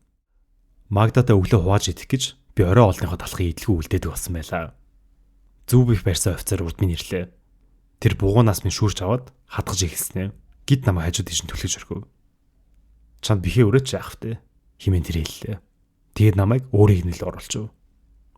Энэ бол үхлийн игнэ гэж хажуу зогсох охин шивнэв. Жагсаалын урт талд хин нэгэн залбирч байлаа. Үхлийн аюул үргэлж таах энэ газарт энгийн үзэгдэл хийдэж. Энэ мөч тарин зүрхийг минь татах шиг болов. Хүнийг өхүүлдэг зүйл болон үгснээс өөрсгөө болгодог зүйл хоёрын ялгааг би гинт бодлоо. Аушиц бол энэ хоёрын аль аль нэг нь агуулсан газар. Янагуудаас утаа суунаглан, сунагсаар л. Яг энэ мөч миний анд байх сүлийн хоромч аж мэднэ. Тэгвэл юуны төлөө хичээх гэж, юунд найдах гэж. Гэхдээ хэрв энэ мөч яг одоо энэ агш миний хороод ирэх сүүлчийн агш юм бол бууж өгөн ялглаа хүлээн зөвшөөрөд өнгөрнө гэж үү? Аль хэдийн амин гараад явчихсан хүн шиг энэ мөчийг гарсдах гэж үү? Яг тэр үед би Магдаг болж харлаа. Түүнийг өөрийг нь оруулжээ. Намайг өвөл рүү илгээх үү, ажил руу нь явуулах уу? Эсвэл бусдын адил өөр лагер руу нүүлгэн шилжүүлэх үү? Хамгийн гол нь би ихчтэйгээ. Игч минь надтай л хамт байвал бидэнд өөр юу ч чухал биш байлаа. Бид гэр бүлээсээ бүр мөсөн ах цагөө цөөхөө даастай оргичтой нэг байсан юм. Би игчийнхээ төлөө амьдардаг гэвэл хэтрүүлсэн болохгүй. Игч минь миний төлөө амьдардаг гэвэл бас хэтрүүлсэн болохгүй. Талбайд өмнө саман хоёрхон. Энэ нэгнүүдийг хааш навааж гучртайг би мэдэхгүй. Миний мэдшгүй цорын ганц зүйл бол өмнө нь юу ч хүлээж байсан би Магдатай л хамт авч харах хэвээр. Тосоод ирэх тавилан минь үхэлсэн ч хамаагүй. Бид хоёрыг заагалсан мөстөн цастай газрыг би нүдэрээ баримжаалав. Харуулууд бидний хүрээлсэн байлаа. Надад ямар ч төлөвлөгөө байсангүй. Цаг хугацаа нэг бол удааширч, нэг бол хурдлах шиг санагдана. Магда бид хоёр харц тулрав. Би түүний цэнхэрнүүдийг харлаа. Миний бие хөдөлж эхлэв. Би зогсч буй газараа гар дээр эргэлдэж эхэллээ. Газар тэнгэрийн байр солигдсон, эргэлдээд л. Тэгтэл нэг харуул над руу ширтэж байхан тэр. Тэр харин над руу бууга шагаасангүй. Тэр над руу нүдээ ирмэв. Нэрэл над руу нүдээ ирэмсэн гэдгийг би тангархлаа. За яах вэ? Энэ удаа чи яллаа гэж тэр хийлгэж санагдсан. Түүний хамаг анхаарлыг өөр дээрээ татсан тэр хитгэн оронд Магда талбайг хөндлөн гулдгүйж миний орсон игнэнд орж ирэн надтай нийлв. Бид хоёр дараа нь юу болохыг хүлээн зогсох огтын дунд уусан шингэлээ. Мөссөн талбайг гатлуулан галт тэргийн тавцан руу биднийг туулаа. Дайн дуустал ажил хийх газар руу авч явнаа гэж тэд хэлсэн. Нацистууд Аушвицыг хэсэг хэсгээр нүүлгэн шилжүүл байлаа. Бидний ардаа үлдээ явж буй хоригдогчдоос Аушвицэд дахин нэг сар тисэж чадсан эрчлөөтэй болцгоосон юм. Бид харах үед галт тэрэг хөдлөхийг хүлээн сув. Хэр удаан замд яваагаа бид мэдгүй байлаа. Би Магдагийн мөрийг, тэр миний мөрийг дэрлэн зүрмэглэн. Бидний 100 хүрэхгүй хоригдогчдыг хүүхдийн цуны цэслэн байсан болов гэмээр газар авчирв. Тэнд хоёр давхар орнууд бас галтоогоо байх бөгөөд бид баахан хүнсээрээ өөрсдөө хоол хийж идэх болов. Тэр орой бид галтоогонд харуулуудын хяналтаар орой олоо бэлдэв. Хортгийн камераас холор өнгөрсөн ч энэ дутас eerсээр хүхэндээ гэж Магда хэлгэд цүмийнэлээ. Бид амьд байсан болохоор инээдтэй санагдсан хэрэг.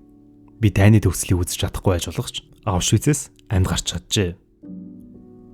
Утас эрмлийн үйлдвэрт хэдэн 7 хоног ажиллаад байтал нэгэн өглөө нацистайгаа ирж биднээс хаалт хувцсыг судалтай даашин зар солив. Бид өөрний галт тэргийн суулаа. Гэтэ энэ удаа судалтай дөрөнд хувцас өмсөн биднийг галт тэргийн бүхээгийн дээвэр дээр хүчээр харав. Сумны нөөц ачсан галт тэргээ англичуудын бөмбөгтөлөнд өртөөлөхгүй гэж бид нэр бамбай эсн нээжээ.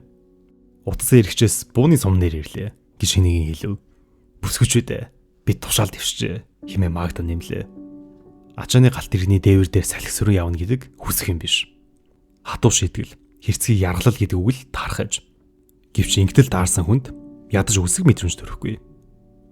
Галт тэрэгэн дээр хоригдогч амьд хүмүүсээр бамбай эснийг ч үл хайхран англичуудын хайсан бөмбөг бидний дээрээс эсрээ орж ирээд дэлбэрлээ. Утаа, хашхиран, галт тэрэг зогсоод би шууд л доош өсрөн буулаа. Хамгийн түрүүнд буусан нь би байв. Төмөр замын хажуугийн цастай толгод өөд шуудгүй хэсэг бусаг модтой газар очлоо. Тэнд амьсгаагаа даран цасан дундаас их чигээ хайв. Магда модын дунд алга байлаа. Тэр галт тэрэгнээс цугтаж явж харагдсангүй. Төмөр зам дээр бөмбөгнүүд эсрэн орж ирэм дэлбэрсээр л. Галт тэрэгний хажууд хаваасан цогцоод нүдэн туслаа. Магда, би сонголт хийх хэрэгтэй боллоо. Энэ чигтээ цугтах уу? Ойроо орш нугдаад амь зовж болно. Иргчлөө хажууханд хитгэн алхмын цаана байна. Гэхдээ Магда амд гарсан бол яах вэ? Хэрэв би хаяад авчвал хин түүнтэй талхаа хуваах вүлээ. Харин Магда амь үргэцсэн бол яах вэ? Яг л камераар зураг дарах агшин мэт. Би ойроо нэг төмөр зам руу нэг ээлжлэн харлаа. Тэгээд холдоос уруудан доошо буцаад гүйлээ. Магда жалган цухаагаад өвөр дээр нь хөвтөх үгсээ охиныг харуул хаваа байхан тэр. Магдагийн ирүүнээс цус шүрч байв. Ойролцоох галт тэрэгний бүхээгт хэдэн ирчүүд хоол идэж байлаа. Тэдэс бас хоригдлууд. Гэхдээ бидэнтэй адилгүй. Тэд дөрөнд хувцсны оронд энгийн хувцас өмсжээ. Мөн тэдний урд хоол байхаж гэрмаа ус төрийн хоригдлуудын болов гэж бид таав. Ямар тач тэд биднээс илүү их юм идэлж буй нүдэндээ хэлхэн. Тэд хоол идэж байна. Харин хаваа өгчгсөн. Игч минь анд үлджээ. Гэтэл миний толгойд ирэлдэж буй цорын ганц зүйл бол хоол. Миний үзлэндийгч Магда цусаалтж байлаа. Багчсан хоол гуйх боломж олдож байхад чиний царайгтай гэж би түүнийг зэмлэв. Инглээ цус нөртөө хутгалцгаад сэтгэн гэдэг бүтэхгүй. Магдад уурлаж байгаа цагт би айдаст автахгүй. Мөн амьд гарсанд нь баярлахын оронд түүнийг бараг л алчих шахсандаа цочирдон сэтгэл өвдөх тэр мэдрэмж хөнгөрч байлаа. Бид хоёулаа амьд үлдэж дахин нэг өвхлийн аюултай мөчийг давж гарсандаа баярлаж талархахын оронд би ихчтэй хамаг уур уцаараа юулж байв. Үнэн эрэхтээ миний уур бурханд хувь тавилан чиглэсэн хатал би сэтгэл үерлээ орж ирэх мэдрэмжүүдээ яахаа мэдэхгүй самгардахдаа бухимдаж шаналлаа их чихээ туслан нүрлүү чиглүүлсэн нэ. Чи зүгтахгүй яасан юм гэж Магда намайг яг л мангар амт ингэж байгаа айта хэлж билээ. Нэг цагийн дотор сумаа шинэ галт иргэний бүхээгт эргүүлээ ачаад бидний судалтай дөрөнд хувцастай минь дахиад дээвэр дээр гаргав. Магдаг ирүүн дээрх цус хэдийн хатжээ.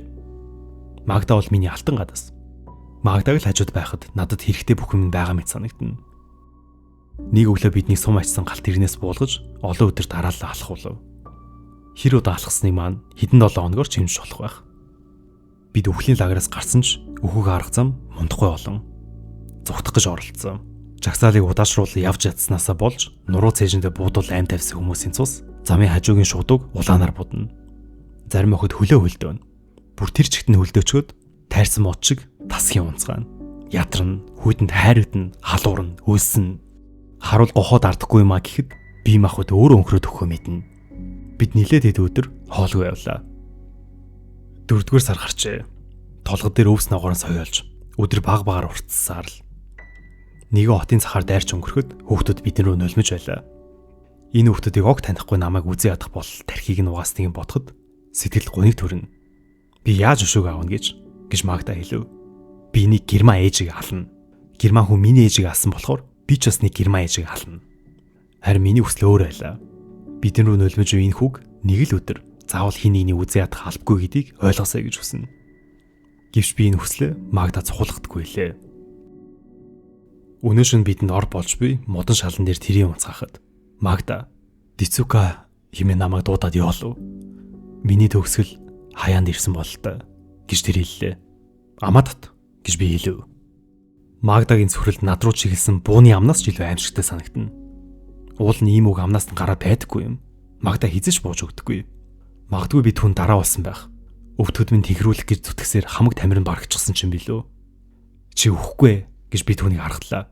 Хойлоо өнөдөр хоосон онохгүй.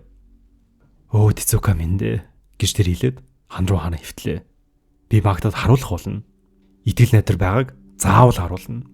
Жаахан ч хоол олж ирээд их чиг амьдрах тэнхэлтэй болгоно. Би бууж өгөхийг Магдагийн найдрыг таслахыг хүссэнгүй. Нацистийн цайлгаа зогсоож би засаж тамхилгаар гарах үед нь би хажуугийн хаалгаар сэмхэн гарч амжив. Өөс чихтэй хүйтэн байлаа. Шавар будагтай хашааны цааталд нэг цэцэрлэг байгаа нь харагдав. Жижигхэн бүрхий байцаанууд, энд тэнд мөлхөн ургасан шош, луунгийн оройгоо сагсайсан зөөлөн ногоо навч. Бид тэр луунг аль хэдийн сугалж аваад хадсан юм шиг аманд шарж чимээ. Шороотой амт нь амтгтаж байлаа. Луунгийн оройноос шүүр аваад татхад хөрсний сугарх үндэсний чимээ давууны ойдол ханцрах мэт сонсогдов. Хитгэн луун хичнээн хүн байсан гэж. Бүтэн жилийн дараа анх удаа шинэхэн ногоо амандаа хийхдээ Магда ямар царай гарахыг би төсөөлөв. Зоригтой алхам хийсний минь үр жимс ийм боловсрлоо. Хотод нь ор хоол хүнс, цусны шингэх шим тижлээс илүү Магдад би итгэл найдраа алдаж болохгүй гэдгийг л харуулахыг хүссэн юм. Ийм би хөрс шороон дээр өсрөн буулаа. Гэвч би тэнд ганцаараа байсангүй. Нэг ир миний дээрээс ширүүнүүдээр харж байв. Тэр бол гартаа буу агссан Вермахтын цэрэг байлаа. Буунаас нь илүү харцсан найдас төрүүлнэ. Ялд тулгсан түүний харц чи яаж сөрхлөв гих шиг ширтэн. Би чам дэг журам гэж юу болохыг ойлголаад өгье л дөө. Тэр намайг өвдөг сөрүүлнэ, доош түлхэв. Буугаа цэнэглээд цээш нь тулглаа. Гуй. Би яг л Менгелийн өмнө зогсож байсан шигээ залбирч эхлэв. Миний амийн хөнөө сэтгэлдэх ачаага нэмэхгүй байхад нь түүн туслаач. Дагжин чичрэхэд хідэн луу маань хөл цогтно. Тэр бууга нэг буулгаснаа эргүүлээд над руу шагаав. Тас хийм бууны гох хийд ачигналаа. Хаашаач гарах гарцгүй хашигдан хүний эрхэнд ороод амьсгал авах дараагийн акшнд юу болохыг мэдэхгүй байна гэдэг үхлийн айцаас ч долоондор зүйл.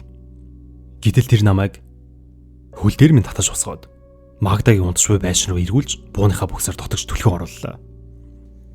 Энэ гадаа шээгээд явж гин гэж тэрээр доторх нацистийн харуулууд хэлээд ив хавгүй цухтаа хөхрөлдөв. Хормодоо ороосон хідэн лувангаа би тас атгасан хിവэр. Магда ихлээр сэрж өгсөнгүй. Алган дээр нь луван тавьж өгөхөд л тэр саяны нүдэ нээлээ. Магда хумгүй идэхдээ хацраа хүртэл хазж орхив. Надад баярлснаа хэлэхдээ тэр уйлж байлаа. Би хитгэн луван түүж ирэх гэж тийм эрсэл хийх ёсгүй байсан ч би хийсэн. Би амьд үлдэх ёсгүй байсан ч амьд үлдсэн. Тийх ёстой, ёсгүй гэх үгс чухал биш ажээ. Хороо дэлхийг зөвхөн дүрм журмаар засагддаггүй. Өөр зарчим, өөр эрх мэдэл тэнд үйлчж байсан юм. Хэрвээ би өнөөдрийг л даваад гарчвал маргааш эрхчлөөтэй болно. Энэ шивчлэгээ би толгоон дотроо аялгуулan уншиж байлаа. Маргааш өглөө тоолго хийхээр биднийг игнүүлэн жагсаав. Би дотроо нөгөө үгээ шивнсээр л. Тэгтэл нацистийн харуул Германаар хашгирч, хариуд нь өөр нэгээр мөчөөгөө өглөө хашгиран, өрөөрөө дайраа орж ирэв. Өчтөрийн цэцэрлэг таарлцсан цэрэм мөн байв. Амьсгаа тавцсан унчихгүй тулд Магдагийн туханаас сурч ав. Тэр ир ширүүн харцаар өрөөд хойруулан харлаа. Дүрм зөрчсөн бүх зүрхтэй тэр охин хаана байна гэж шаардав. Би чичирч эхэллээ. Ягаад ч өөрийгөө тайвшруулт дийлсэнгүй. Тэр хүч санан энд иржээ. Олны нүдэн дээр шидгэл оноохоор шийдсэн хэрэггүй айлсэл тэхээс өөр аргагүй болсон юм болов. Ягаад ч мөчтөр надад сайхан сэтгэл гарган зүгээр явуулсныг нь хэнийг олоод мэдчихэж. Одоо тэр эрсдэлтэй алхам хийснийхаа төлөөсөө төлөхийн тулд миний гаргасан эрсдлийг өөрт нь өөрүүлж байгаа нь энэ байх. Би айсанд амьсгалж чадахгүй чичрэнэ. Би авханд оржээ. Өгөл хаяанд ирснийг би мэдлээ. Тэр гимт ирэхдээ хаана байна гэж тэр дахин асуулаа. Намайг мүд таньж л таарна. Эсвэл Магдагийн цувнаас сухах луунгийн оройг олоод харч мэднэ. Түүний намайг танихыг хүлээх тэр төвшүүртэй байдлыг би тесвэрлэж чадлагүй газар зөгдөөд түүн рүү мөлхлөө. Магда араас минь эсрэн дутсан ч оройтсан байв. Би түүний хүлд бохирон суулаа. Гутлынхан шавар шалны модны хинүүдэн минь тусна. Чи гэж тэр хэлв. Би нүдэ анлаа. Намайг өшглийг нь хүлээн. Намайг буутахыг нь хүлээн. Гэтэл хүлийн хажууд хүн зүйл түг дан хий ойчв. Чулуу дуурав. Тэр над руу чулуу нүлгэн удаанаар тамлаж алхах шийдсэн байх та. Үгүй ээ. Талга байлаа. Жижигхэн хөвгт харайны талга. Чи үнэхээр их үлсэн болоод л хулгай ихтэй тулаа айлгүй гэж тэр хэллээ. Би тэр хүнтэй одоо ч уулзах юмсан гэж маш их хүсдэг. 12 жил тогтсон Гитлерийн засгийг үзий ядуулах хулаг хүний сайхан сэтгэлийн үгүй хийж чадаагүй баталгаа нь тэр хүн байв. Түүний нүд яг л миний аавынх шиг ногоон өнгөтэй. Харцан тогтун байж үлээ. Номын 18 дор бүлэг бол миний хамгийн дуртай бүлгүүдийн нэг. Эдит хожим буюу 35 жилийн дараа хориг лагер дахин ирж зэрэгхэнд илтгэл тавгаар болдог. Номын энэ хэсэс та бүхэнд хүргэе. Темпора мутантур химих үгээр би маргааш өглөөний яриагаа эхлүүллээ. Энэ бол цаг хугацааны аясаар бид бас хувьсдаг. Бид үргэлж хэнийгэн болох үйл явц дундаа орчин буй гэсэн утгатай. Миний багтаа сурсан латин хэллэг үлээ. Би тэдний төрөл нэгтнээс нэг дор хэдийг шатааж болохыг тооцоо сууж байсан 40 жилийн өмнөх рүү буцахыг хүслээ. Хүн төрөлхтний түүхэнд дайн байсаар ирсэн. Тамлан зовоолт, хүчрхийлэл, үзий ядал гэдэл. Гэвч түүхийн язад хизэж шинжлэх ухааны үндэслэлтэйгээр, системтэйгээр хүмүүсийг устгасан тохиолдол байгаагүй. Би Гитлерийн аимшигт үхлийн лагераас ам гарсан. Өчтөр шөнө Йозеф Гёблийн орон дээр унтсан. Хүмүүс надаас асуудаг л да. Өнгөрснөө яаж давж гарсан бэ гэж. Давж гарна гэж юу? Би юу ч давж гараагүй. Тэр их цохилт, бөмбөгдөлт, үхлийн жагсаал, үхэл хацал, тэнгэр бүрхсэн их утаа үнээр бүх юм дууслаа л гэж бодогдох аюул заанал хийлэл. Энэ бүгд миний дотор, миний дурсамжид, миний хард арсан зүудэд очсоор байдаг. Би өнгөрснөөс ангишраагүй. Өнгөрсөн намайг нэвтлээд эсвэл хаяад явчаагүй. Миний дотор байсаар л байдаг. Мөн л ялгааг үүний ачаар олж авсан. Би сэтгэлдээ итгэл найдар тээж байсан учраас сурлагдах хүртэл хам байж чадсан. Би уучлж чадсан болохоор эрхчлөө үзэж чадсан. Амьдралыг харах үнцэг минь ийм учир би амьд үлдсэн гэж би тэд нэллээ. 5 дугаар бүлэг. Үхлийн шат. Нэг эмэгтэй хийлийн харуул Магда бит хоёрлоо германаар ашгарав. Өөр дараалд орох гэж зангав. Би хөдөлж эхэллээ. Гэтэл Магда хөдөлсөнгүй. Харуул дахин ашгарав. Магда хөдлөхгүй. Хариуцгүй гүлийчж. Ухаан балартаж орхив. Яагаад араас минь авахгүй байгаа юм бол? Харуул Магдагийн нүүрэн дээр нь тулж ирээд орилтол. Магда толгоос ихсрэв. Би ойлгохгүй байна. Химээ Магда дахин хэллээ. Дуугалаа нь ямар ч сэтгэл хөдлөлгүй. Цаанаал нэг хүйтэн. Мөр тэгш, нурууц их. Тэр яагаад ойлгоогүй дүрсгээд байгаа юм бол? Эсэргүүцлэгээд ямар ч ашиггүй штэ. Эрүүл ухаанаа алчсан юм болов уу? Маргаа үргэлжлсээр.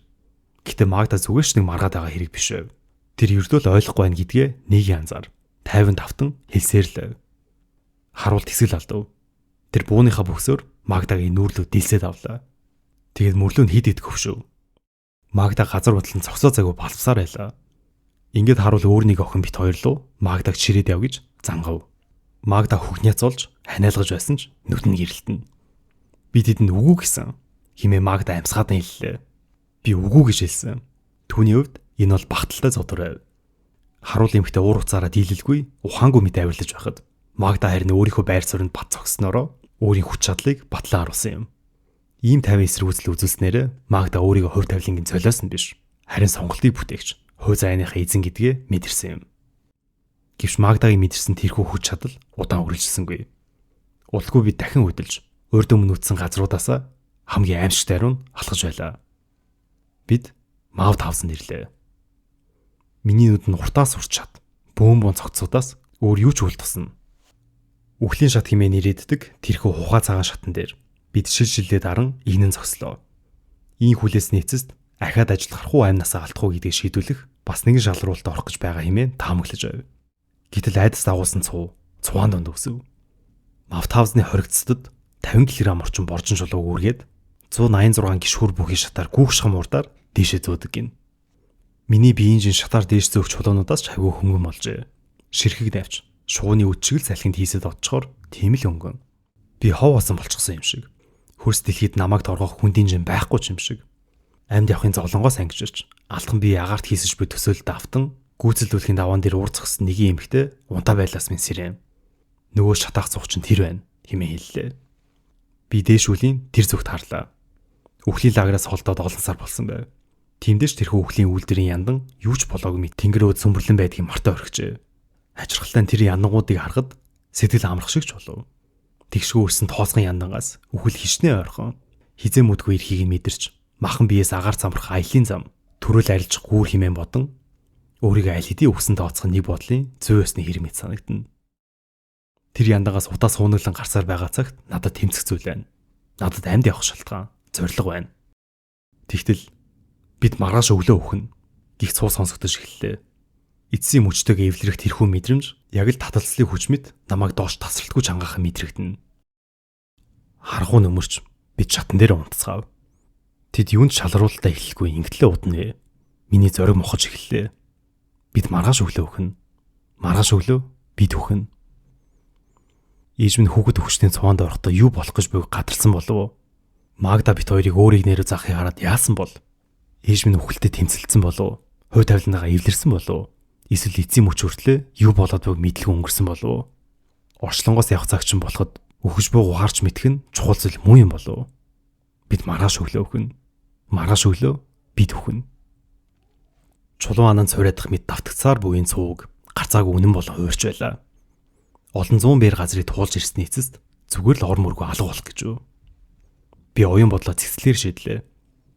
Сүүлчийн амьсгалаа авах мөчтөө бусдын адил үлэг давмаг болсон. Цөгрөлд авцсан бодол тээмэргүй байна. Энэ амьдралын утга учир нь юу байсан юм бэ? Өдийг хүртэлх амьдралын минь үнс нь юунд оршин вэ? Нүдээр үтсэн тэр аимшиг явдлуудаа сүүлчийн мөчтөө дахин давтаж харахыг би хүсэхгүй байна. Би амьд гэдгийг мэдэрмээр байна. Амьдын жаргалыг бүхий л хэдисээр амталмаар байна. Эрикийн дуу хоолой урал санаанд буулаа. Одоо ч гэсэн миний биеэр цахилгаан гүхмэд тогтолж чадах тийм бодлуудыг оюун санаандаа ургуулахыг хичээлээ. Би чинийхээ нүдийг хизэж мартахгүй. Чинийхээ гарыг хизэж мартахгүй. Би яг л цээжинд буриглах дулаан төнөлд хамаг би халуун оргиулаа улайлгадаг тэрхүү мэдрэмжийг дурсан санмаар байна. Хэрэг би маргааш үхэх юм бол онгон биеэрэл үхэх нь. Би махбодо бүрэн дүрэн таньж мэдэхгүй өнгөрөх байсан юм бол энэ би надад ямар хэрэгтэй гэж. Миний амьдралын ихэнх зүйл нууцлаг байсаар над дээр ирдэг байжээ. Ээж эгч нар, багш, дасгалжуулагч, Найз нөхдийн дотроос нэг ч хүн надад миний биеийн бүтэц, анатомийн талаар юу ч тайлбарлаж өгч байгаагүй юм. Эрэгтэй хүнд байдаг, эмэгтэй хүнд байдаггүй ямар нэгэн зүйл байдгийг л би гадарладаг байв. Аавыгаа хизэж нүцгэн байхыг харж байгаагүй ч Эрик намайг тэврэхэд түүний биеийн тэр хэсэг намайг нухах нь мэдрэгддэг байлаа. Тэр хэсэгт нь хүрэхийг Эрик надаас гуйжээс удаагүй. Ерөн бие махбодынхаа тухай ил дал дурсаж байгаагүй. Бид хоёрын биед цогц нэгтэй хүлээх нууцлаг онс мэд санагдах нь мөн бие биедээ хүрэх үед бидний орон цахилгаан гүйлгүүх шиг болдог тэр мэдрэмж надад таалагддаг байсан юм. Харин одоо энэ миний хизэж тайлж чадхааргүй онс бол үлдэх. Би хүсэл тачааллын бяцхан уддыг мэдэрч үзсэн хэдий ч гэрэл цацруулсан тэр бүхэл бүтэн оддын айс авыг түүнээс цацрах гайхамшигт гэрэл намайг дүүрэхийг хизэж мэдрэхгүй. Би одоо энд өвлийн шатан дээр суугаад энэ тухай бодож уйлж байна. Ээж аав, ихч, найз залуу, эх орон гэргээд мэддэг танд бүхнээ алдна гэдэг ямар аимшигтай байлээ. Гэтэл би яагаад мэдэхгүй, танихгүй зүйлсээ хүртэл алдах ёстой гэж. Яагаад би ирээдүгөө алдах ёстой гэж. Өөрийн нөөц боломжоо надаар дамжин хороод ирэх үр хүүхдүүдээ аав минь ойж өгөх байсан хурмын даашинцгээд энэ бүхнийг би яагаад гарын салаагаараа урсгах ёстой юм бэ? Би онгон биеэр өөх гэж байна. Энэ миний сүүлчийн бодол байгаасаа гэж би хүсэхгүй байна. Үүр цахад игнээ хөдөлж эхэллээ. Бидний амнаас тийм ч олон үг унсангүй. Зарим нь ойр дур тавина, зарим нь залбирна. Их найдас, харамсал, эвлэрэл, эсвэл бүр уужирсан мэдрэмжэндээ автан дор бүрнээ дуугаа ураажээ. Тицука гэж Магда дуудагч би хид богино амсгал аваад арай гэж өөрийнхөө нэрийг танилаа. Бид шатны оройд гарч ирлээ. Шалгаруулалт хийдэг офицер уртхан зогсож байв. Гэхдээ бүх хүмүүсийг нэг зүг рүү явуулж буйг харахад энэ шалгаруулалтыг нэ биш байжээ. Бид эцсийн амьслаа татах газар руугаа хурдан гихчин туугдж байлаа. Өглөө болохыг хүлээж үхэл рүү минь илгээж буй хэрэг. Бид хоёр бие биедээ амлалт өгөх үү? Уучлахгүй хөө? Хилэгэж бодсон үг хин минь бий билүү? Бидний урд 5 охин үлдлээ. Игчтэй юу хэлээ та байз? 2 охин үлдлээ. Гэтэл гинэт цуваа зогсчлоо. Бидний хаалганы дэргэд бөөнөрсөн нацистийн харуулууд дээр дагуул аваачлаа. Хэрв зүгтгхийн оролдвол шууд буудана. Ард хоцорвол шууд буудана гэж тэд бидэн рүү хашгирав. Бидний аим дахиад л аврагдлаа. Ямар ч ойлгомжгүй шалтгаанаар бид алхаж эхлэв. Энэ бол Маутхауснаас Күнскирхэн хүрэх өвлийн марш байлаа. Энэ бол бидний хүчээр алхуулсан хамгийн богино зай боловч тэр үед бидний тамиртынхий хэдийнэ барагдсан байсан тул 2000 хүнээс ердөө 100 хүрэхгүй л амьд үлдсэн юм. 6 дугаар бүлэг. Үсний ишиг сонгох үе. Амьд үлдснийхаа шанд бид үргэлж урд урдныхаасаа 7 дор тамийн газар очино. Өвлийн марш өндөрлөхөд бид Күнскирхэн хорих лагерт ирсэн байлаа. Хин нь амьд, хин нь үхснийг ялахад хэдийн бэрх болжээ. Хүн шавсан модон байшиндаж хүүтэн хөрсөн дээрч 3 хүн дээрээсээ давхарлан унтана. Хэрэг доодоолын хүн чинь хүчгэл зүгээр л унтаад л. Үхлүүдийг чирч гарах тийхээ хиндч байхгүй. Энэ тамийн оруулныг ир хүний мах идэхийг би харлаа. Би тэгж чадах болов уу? Өөрийн амийг аврахын тулд үхсэн хүний ясан дээр үлдэж хоцорсон. Тэр арьсыг амандаа хийж зажилж чадах болов уу? Хүний бие махбодыг уучлалшгүй харис хэрсээр ирэмдэглэнд оромжилж байхыг би нүдэрээ харж байсан. Нацист офицерууд нэгэн хүүгүнийг модонд хүлж орхиод хүл гарын сар руу чих рүү нээлжлэн буудаж гимгүү цагаахан хүүхдийг зүгээр л нэг буудлын байгууллага ашиглаж байсан. Аушвиц дэрэнгүүтээ шууд алгадах ёстойч амьд үлдсэн жирэмсэн эмэгтэйг төр хөвгөлөнд эхлэх үед нацистын 2 үлийг нийлүүлэн хүлж орхисон удаач би тэр бүсөөх шиг тийм аимшигтай тарчлалыг би хизээ шарж байгаагүй. Гэвч өлбөрч хөвгөтөд тулсан хүн өвсөн хүний мах идэхийг харахад бөөлж сутгаж нүд харах болж байлаа. Би ийм зүйл хийж чадахгүй. Гисэн ч би идэх ёстой. Идэхгүй бол би үхнэ. Хүмүүсийн хүл талхлагдсан шавар дундаас ургасан үсний ширхүүдийг би ширтэнэ. Урт, өргөн, өнгөс өөр үсний ширхүүд. Би өвс идэнэ. Идэхтэй тулбал өвс идэх нь л хамаагүй дээр. Оюун ухаандаа энэ сонголтыг батсуулглаа. Сонголт хийн гэдгийн учир нь үндэл бий. Өдөр шөнө хоёр байраа сольж байгааг ухаан санаандаа бүр төрхөн мэдрэнэ. Нүдэ нэгтээ би унтаж байгаа сэрүү ухаан алдаа сэрүү гэдээ хэлж мэдэхгүй. Хэр удаан сэрснээ ч мэдэхгүй.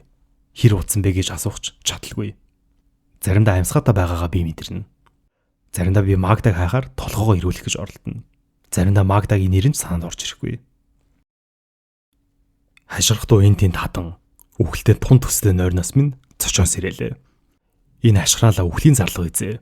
Гарцаагүй ирнэ гэж итгэсэн өнөөх дэлбэрэлт. Галын дүлийг би хүлээн. Нүдэ анин хөвцээр шатах мөчөө хүлээн. Гэвч ямар ч дэлбэрэлт болсонгүй.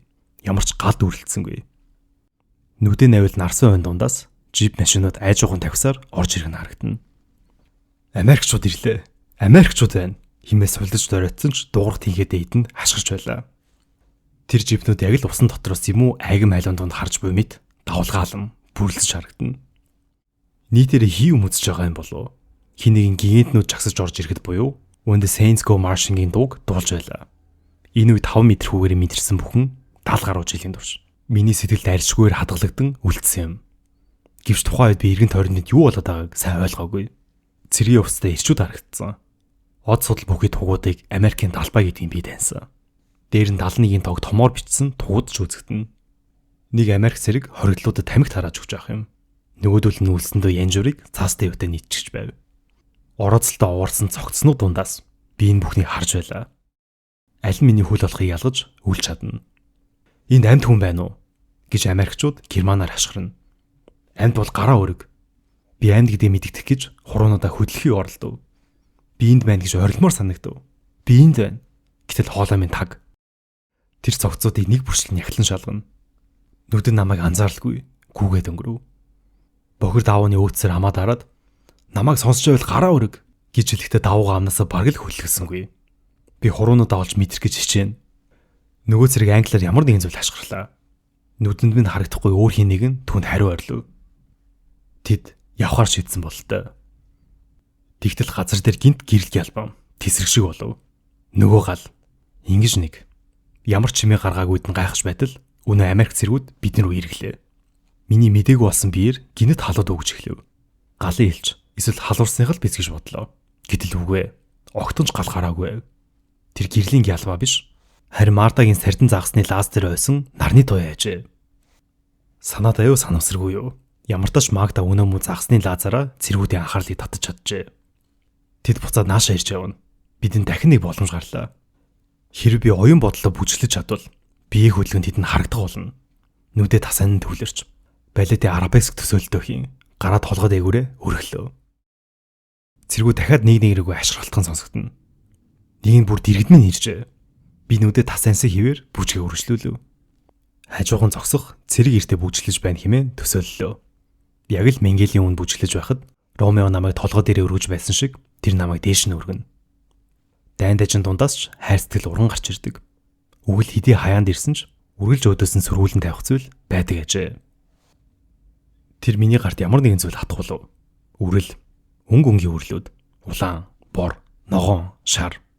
Идэх юм гэж тэр хэлээд миний нүд рүү ихслэн харлаа. Түүний арьс миний урд өмнө харж байсан хамгийн хар өнгөтэй, уруулан зузаан, нүдэнд гүн бор өнгөтэй ажээ. Тэр миний гарыг аманд нь ойртуулж өгөөд нөгөө өрлөөдийг хатсан хилэн дээр минь тавихж мөн туслав. Аманд шүүс ялгарч надад ямар нэгэн чихлэг зүйл хамтагдлаа. Шоколад хамтагдж байна.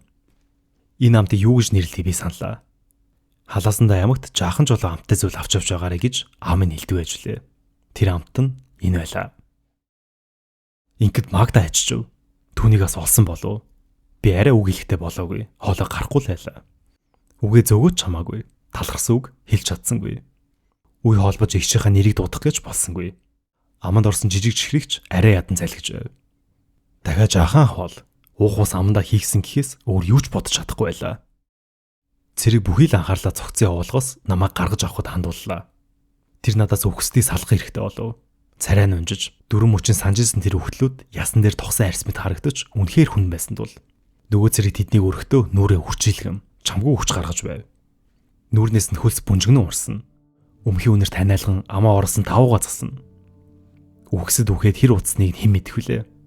Надаас ердөө ганц хоёр хаамсгалын зайтай л хороог орхисон байх ч юм билүү. Таларсан сэтгэлээ хэрхэн илэрхийлэхээ би мэдэхгүй л байлаа. Гэхдээ энэ мэдрэмж арьсыг минь бүхэлд нь эргэнүүлж байлаа. Тэр намайг дээш нь өргөд цогцуудаас арай зайдуухан хөвтүүлэхэд моддын цаан тэнгэрийн хэсэг үзэгдэнэ. Нүүрлөө чихтэй агаар хүлээж шавар дундаа соёосон нойд өвс доороос мэдрэхтэд бодож санах зүйлгүй сэтгэл минь амарлаа. Би ээжийн урт ороос өвсийг аавын өндөр бүрх малгай сахлыг нь саналаа. Миний одоо мэдэрч буй урд өмнө мэдэрч байсан бүх зүйл тэр хоёр бодгаалаас намайг бий болгосон тэдний хайраас ихтэй. Тэд намайг ингэртэй бүүгэлсэн. Тэд надад амьдрал биелүүлж энэ дэлхийд төрүүлсэн. Намайг төрөхөд юу болсон тухай Магдагийн ярьж өгсөн түүх санаанд орно. Та намайг аварлаа гэж ээж минь өөрийн ээжтэй уйлан байж хэлсэн гэдэг. Та намайг аварлаа. Одоо Магда үсэн дунд хажууд минь хэвтэж байна. Нөгөө сардан загсны лаза гартаа барьсан хിവэр. Бид хоёр эцсийн шалруултаас амьд гарч чадлаа. Бид хоёр амьд байна. Бид хоёр хамт байна. Бид хоёр их чөлөөтэй боллоо. Ийхүү номын 4-ний 1 болох 1-р хэсэг төгсдөг. Анх жилийн өмнө энэ хэсгийг уншихдаа үнэхээр сэтгэл шимширч уйлж байсан. Хамгийн аимшигтай нь энэ бол зохиол биш, бодит явдал. Уг нь бол ингэж дуусгах гэж бодсон ч эдит болон Магда аврагдсны дараа буюу нутаг бутсны дараа юу болсон талаар та бүхэн номын хэсгээс 7 болон 8 дугаар бүлгийг товчхон сонирхолтой. 2 дугаар хэсэг 7 дугаар бүлэг. Миний чөлөөлөгч, намайг хүчрхийлэгч.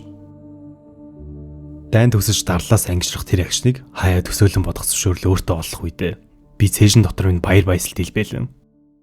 Би эрх чөлөөтэй боллоо. Би эрх чөлөөтэй боллоо хэмээн байдаг шаллаар хаширч буугаар төсөөлдөг байлаа. Гэтэл одоо надад хашгирах хоолой алга. Бид бол чимээг уурсах мөрөн. Игнэгээр орж ирсээр бид Австрийн Вэс хотны талбайг дүүргэв. Хотын иргэд цонхороо биднийг ширтэн. Бид аимшигтай харагдаж байлаа. Хинч юу ч үл дуурна. Хамгийн гол нь идэж ууж тэнгэрэх хэрэгтэй байлаа. Гэхдээ хитрхи ихээр хитрхи хурдан идэж болохгүй. Хоолой их төлбөл үхчих болно. Би дэндүү удаан өссөн. Миний төрсөн хотын нэг охин Клара хичээн найзынхаа дүү Аушвицээс чөлөөлөгдсөний гадаар хэд хийдснээсээ болж нас барсныг нь би хожимд уусан юм. Өсөж өгөх, өссөний эцэст идэж өгөх хоёр ялгаагүй л хүл ажээ. Тэгэхэр хаяа нэг зажлах тэнхэлтэй болж байсан минь харин ч зол болсон юм. Еврейчүүдийг үзэн ядах үзэл дайнтай хамт харилцсангүй. Америк цэргүүд Магда бит хоёрын нэг герман гэр бүл амьдардаг байшин тавьчихлаа. Ээж аав эмээ 3 хүүхэдгээд ам бүл зургуулаа айлвэжээ. Би тэнхрүүлж аян зам гарах чадaltaй боллоо. Энд амьдрах болов. Болгоомжтой байгаарай гэж Америк цэргүүд хазгаа муурын герман хэлээр бидэнд сануулв. Цэргүүд бит хоёрыг унтах өрөөнд манд дагуулж оров. Хүүхдээ өрөө байлаа. Бит хоёр бол дайнаас өнчрөсөд. Тэд намайг өргөж модон орон дээр тавилаа. Би тийм л жижигэн. Ердөө 30 кг хэмжээтэй. Чөлөөлөгдсөнөөс хойш сар гаруй хугацаа өнгөрчээ. Магда бит хоёр сүүлийн 40 өдөр бараг цаг орон бүрийг энэ өрөөнд хамтаа өнгөрүүлсэн билээ. Бидний бие махбод эргэн тэнхэрч, ярьж бичиж, тэр бүхэл хаяа босоод бүжлэж үзэх тэнхээтэй болсон байв. Бит хоёр Кларагийн тухай, түүний хаа нэгтэй анд мэд, бидний ирж аваа байхдаа хэмээн найдлага тавих хэдиж, туулж өнгөрүүлсэн тэр их зовлонгийнхоо талаар ам нээж зөвхлөхгүй л байв. Эцэст нь би яавал дээр вэ гэж толгоо гашлах шаардлагагүй болов. Тэр өөрөө ам нээлээ. Би энэ гэрээс явхаас өмнө өшөөгөө заавал авна хэмээн тэр тангархлав. Би одоо ч гэсэн нэг герман ээжийг аална гэж бодсон хിവэрэ байгаа. Би бол чадна гэж Магда хэлэхэд нь би өвлийн урт аянд алхаж авахдаа амны уншлаг болгон бодож мөрөөддөг байсан энэ үгийг нь эргэн саналаа. Би ч мөн болж өнгөрсөн бүхэнтэй эвлэрэн цаашид амьдрах өөрийн аргаа олох ёстой. Харин чухам яаж гэдгийг нь тэр үед би харах олж мэдээгүй л байлаа. Үхлийн лаграас бие махбодын хувь чөлөөлөгдсөн ч гэлээ. Сэтгэл зүйн хувьд бас л чөлөөлөгдөх хэрэгтэй. Бид шин зүйл бүтээх, шин амьдралаа босгох, сонголтын эрх чөлөөгөө олж авах ёстой. Сэтгэлийн эрх чөлөөг олж авах хүртлээр бид тэрхүү эцэст төслийг харахгүй дотор эргэлзээр л байх болно. Нэгэн өдөр өнөөх цэрэг найзуудтайгаа ирж бидний Вэлсээс явах хусныг дуулгалаа. Оросууд анд үлдсэн хүмүүсийг нутаг буцахад нь тусалж байгаа ээж. Тэд салгах эц гүйцэтгэхээр ирсэн энэ байв. Тэр радиогоо авчирчээ. Глэм Миллерийн энд мүүд хөгж мэгшилж бид эрх тураараа бүжиж эхэллээ. Америк цэрэг намайг болгоомжтой эргүүлж нуруугаар минь нүүлэлэг хотоолгон бүжиглэв. Тэр үед би минь үнэхээр сул дорой байсан хэдиж энэ биеинд минь асар их нөөц боломж нуугдаж байгааг. Идэрснийхаа дараа энэ биеэрээ илэрхийлж чадах тэр бүх зүйлсийг мэдэрч байлаа. Үүнээс олон жилийн хойно би мөчөө тайруулсан хүнтэй ажилласан бөгөөд тэрээр байхгүй болсон мөчөө байсаар байгаа мэт мэдэрч хэрхэн төөрөлдөг тухайга надад тайлбарлаж өгсөн билээ. Харин чөлөөлөгдсөнөөс хойш 6-7 хоногийн дараа анд минь үлдсэн ихчтэйгээ намайг хүчрхийлэх төгсөн ч тийм зүйл хийгүүд зэрэгтэй хамт Глэм Миллерийн аянд бүжлэж байхад надад үе мөчөө алдсан хүний хуран мэдрэмж төрсөнгүй. Харин миний дүрэн мөч дахин амилж хүч чадал минь нэрийг ирж буйн мэдрэгдэж байлаа. Миний бие, миний амьдрал дахин уран цэцлэж болох ирээдүйн боломжууд нүдний өмнө зураа харагдаж байлаа. Вэлсээс Вен хүртэл Оросуудын эзэлсэн Австрийн нутгаар олон цаг галт тэргээр аялах зур Би бөөснөөс эсвэл улаануудаас болж биен дээр турсан тууралтуудыг майчсаар явлаа. Гэр. Бид хоёр гэртээ харж байна. Дахиад 2 хоногийн дараа бид гэртээ хүрнэ. Гисэн ч гэртээ очихын баяр хөөргийг хайртай хүмүүсээ алдсан гар цохирлоос ялгаж салгаж мэдрэх тун хэцүү байв. Ээж, өвөө, эмээ 3 минь өгсөн гэдгийг мэдж байлаа. Аавч муу адил амиа алдсан байх. Тэд нас ороод жил гаруй болж байна. Тэдэнгүүгээр гэртээ харна гэдэг тэдний дахин алдахаас өөрсдөө санагдана. Магадгүй Клара эсэмэн суугаах. Би өөртөө ийм найдар тавихыг зөвшөөрөв. Магадгүй Эрикч бас. Амьд үлдэнэ гэдэг бол хар цагаан 2 өнгө шиг л зүйл. Нэг бол амьдрна, нэг бол үхнэ. Амьд үлдэхийн төлөө тэмцэн шахахад гихтээ гэж бодох сөхөж гарч ирэхгүй. Харин одоо гихтээ үер мэт урсан орж ирэв. Бидэнд идэх талах байна уу? Байна. Гихтээ бид мөнгөгүй. Би чинь тийгэрч гин үү? Тийм ээ. Гихтээ сэтгэл минь хүндүр байна. Чи амьд үлдсэн үү? Тийм ээ. Гихтээ миний ээж хүсэн. Гэртээ харах өөр арга бидэнд байгаагүй тул бусад дүрхсдийн хамтаар галт тэрний дээвэрлөө авирлаа. Магдагийн хажууд сууж таарсан Ласиг их залуу. Магдагийн хурууг ясрах гараараа зөөлөө хэлбэн. Хаанаас ирсэн? Юу үтснээ бид нээнээс асуусангүй. Бидний бие махбод айдас нэвчингснүүд мэдэх ёстой бүхний хилээд өгнө. Магда Ласигийн эцэгхий цэжиг түшин халуун ил шайх мэт наалдав. Тэдний бие биендээ өвчвөг тайтгарал, сэтгэлийн таталцал, түшиг дулгуурт би хатаархаж байв. Харин би Эриктэй түүнийгээ дахин олно гэсэн итгэлтэй дэндүү ихэр үнэнч байсан болохоор өөр эрэхтэй ингэрт наалдах тухай бодсончгүй. Хэрвээ би Эрикийн хоолыг сэтгэлдээ тэм түүний мөрөөсөж яваагүй байлаа ч гэсэн тайтгарал, ойр дотны харилцааг танихгүй ирээс ирэх зориг надад дутуу байсан бизээ. Би чинь ясан дээр тогсон хайрс. Шавж хорхоод байруулж, яр шарах болсон амьд шүү дээ. Хин намайг тоох юм бэ? Хин нэгэндээ ойртож дотонсоод, дараа нь хаягдаж, сэтгэлийн шарах, биеийн эвлээс сэргээд яах юм бэ? Тэгэж одоо надад хин хамгийн сайн түшиг тулгуур болж чадах юм бэ?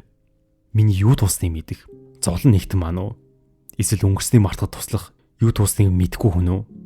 Тавын зовлон туулахаас өмнөх намайг мэддэг байсан. Хуучин хэвд минь эргүүлж аваачих хүн үү? Эсвэл одоо байгааг минь хараад намайг юугаа алдсныг үргэлж олж хараад байхгүй тийм хүн үү? Би Магдад наалдан суулаа. Тэр Ласид ирээдүйн тухай хөрөлтөн. Би юмч болно гэж Ласи хэлв. Надтай л адил ганц 2 сарын өмнө үхэхийн наагур байсан залуу хүнээс ийм үг сонсно гэдэг.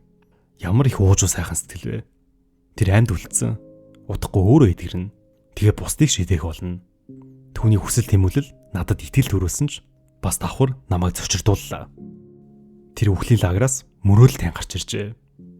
Энэ нь надад дэндүү эрсдэлтэй, хэрэггүй зүйл шиг санагдав. Сингелийн оёлын машины үйлдвэрээс тэтгэртэй гараад тэтгэрийнхаа мөнгийг хүлээсээ өөмийн санаанд оров. Тэр хүлээсээр байгаад өөр зүйл ярих болсон байж үлээ. Эцэст нь тэр анхны тэтгэрийн мөнгө авсан юм.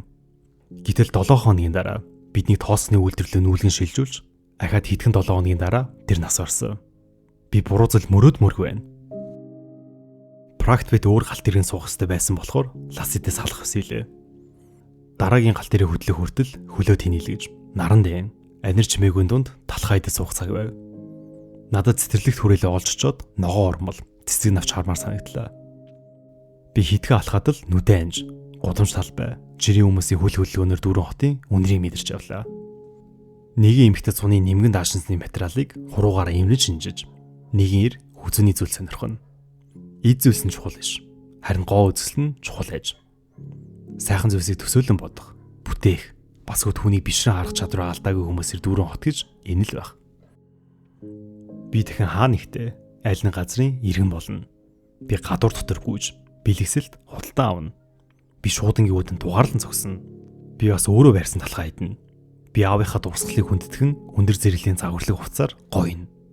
Би ээжийнхээ дурсгалыг хүндэтгэн тойр үзнэ. Вагнерийг сонсохдоо сандлын ирмэг дээр суугаад нулимс туцуулдаг байсныг нь иргэн дурсна. Би найрал хөгжмийн концертод явна. Харин Кларагийнхаа төлөө би Менделсний хийлийн концертыг хааж тоглосон байв. Хайж очоод үзэх болно. Тэрийг хүсэл тэмүүлэл, гуниг харуулсан агуулсан аяллахууд ээжлэх тусмаа улам төвшүүртэй болж, дараа нь яралцах ус мэд орж ирэх гослол хэсэг, нүргэлэн өсгөх аккордууд явна. Явуу хүний зам дээр зогсоод би ичж байгаа хийлийн их шиг сэтгэлдээ сонсох гэж нүдэ анлаа. Гэтэл Магда намайг зочов. Сэрээрээ тэцүү. Нүрээ нээвэл хотын төвд цэцэрлэг түрээлэнгийн үүдний ойролцоо хослол хийжтэй концертын зураг уудс байлаа. Тэрхүү зураг туудас дээр хүн миний эгч байлаа. Тэр цаасан дээр миний Клара хийлээ тэврэн сууж байв. Галт ирнээс буухад Кошица хот биднийг угтлаа. Төрлөх хот минь Унгарих байхаа болж дахин Чехословакийн бүрэлдэхүүнд оржээ. Бид гэртээ ирлээ. Дөнгөж хэдхэн 7 хоногийн Праг тоглолтоо хийсэн хаанихт амьд яваа Кларагаа олгол үлдлээ. Бид хотын дөвийг зөвлөм. Местецкий цэцэрлэг түрээлэнгээр дайраа алхлаа. Хүмүүс гадаах ширээ сандал дээр тухлан сууж хүүхдэд босоо өргөлөөрийг тойроо хашигдана. Хүүгүүд Магдатай уулзгаж тоглордог байсан өнөөх цаг. Аавын ойдлын газрын тагт хаших дээр нь гялцсан алтан медалууд бүгд байранда. Аав ирчиж намайг ямар өөртөө итгэлтэйгээр ингэж бодсон гэж санана. Аавын тамхины үнээр хамар цоргуулж хацрыг минь сахлаараа хатгах шиг санагдсан. Гэвч дэлгүүрийн цонх харах байлаа. Косод лаяс угцаагийн 6 дугаар тоот дахь байр руу алхав. Бидний тоосны үйлдвэрлэл аваачаар бүхээгтэй тэрэг зогсож байсан яг тэр газарт. Ягуу үний зам дээр иртэл жинхэнэ гайхамшиг тохиолоо. Клара гинэт оргуу хоосноос бижиг мэд байрны үүднээс гараад ирэв. Үсээ яг ээжиг шиг л сүлжээд ороочихсон. Гартаа хийлээ барьжээ. Намайг хармагцаа хийлээ явган зам дээр чулуудаж орхиод над руу гүйлээ. Дицука химэн тэр уйлан дуудаж намайг яг л нялх хүүхчиг өртөж бүүэлэн тэврэв. Бидний тэрч болохгүй химээ Магдаж харлаа. Бидний бие тэр чигтээ бөө сурч яр шарах. Магдагийн үг хайрт игч минь бидний сэтгэл зүрх шарах сороор дүүрсэн шүү гэж хэлж байгаа хэрэг байлаа. Тэр бидний үтс аимшиг зовлон таны бүх шархлуулаасаа байдлыг уламд ортуулах вэ. Юу болсныг биднээс бүү асуугаарай. Дахиад биднээс холдож агаар замхраа алга болчоо гэж хэлж байсан юм. Клара намайг ингэртээ тэрэн бүүвэсээр л миний бяцхан дүү вэ штэ. Химэн тэр хажуугаар зөрөх танихгүй хандан баяртай нарахгүй ашигрна. Яг тэр мөчөөс эхлэн тэр ээж оронд ээж болсон юм. Ээж орон зай эзүүрч тэр орон зай яаралтай нөхөх хэрэгтэйг Клара бидний царайнаас тэр дор нь олж харжээ. Бид уулзаагүй бүтэн жил ахсуулж. Клара тэр өглөө концерт тоглохоор радиогийн газар руу яарч байв. Харин бит хоёр түүнийг тавиад явуулчихвал дахиад алга болчихвол гэхээс үхтлээ айж. Бити яваач. Химэн гуйцгаана. Гэвч тэр концертоос хэдий хоцорч авсан тул хийлээ тоглохгүй бол хоолгүй он шүү гэж хэлээд хурдл намайг дагаад ор гэлээ. Танигдахын аргагүй болоод ороодч туйлцныг минь хараад Клара зочирчсан лавтаач. Энэ нь ч бас нэг талаараа муу зүйл биш байсан байж мэднэ. Хайрлаж санагдсан сэтгэлээ илэрхийлж бид хоёрын идэрлийн замд хөтлөн бодит зүйл хийх боломж түнд гарсан нь энэ байв. Зүгээр л хэсэг амраад идэвчихгүй. Өшөшнөө зүйл шаардна. Магадгүй бид хоёр хэзээ ч бүр идрэхгүй ч байж болно. Гэхдээ Кларад яг одоо бидний төлөө хийж чадах зүйл байгаа. Тэр бидний гэрт оруулаад хэр дагуулсан хувцсыг минь тайлж хаяв. Аав ээж хоёрын унтдаг байсан орон дээр орны цав цагаанд аваад ивсээд Магда бит хоёрын дөрөв мөчийг тэнэлгэн хэвтүүллээ.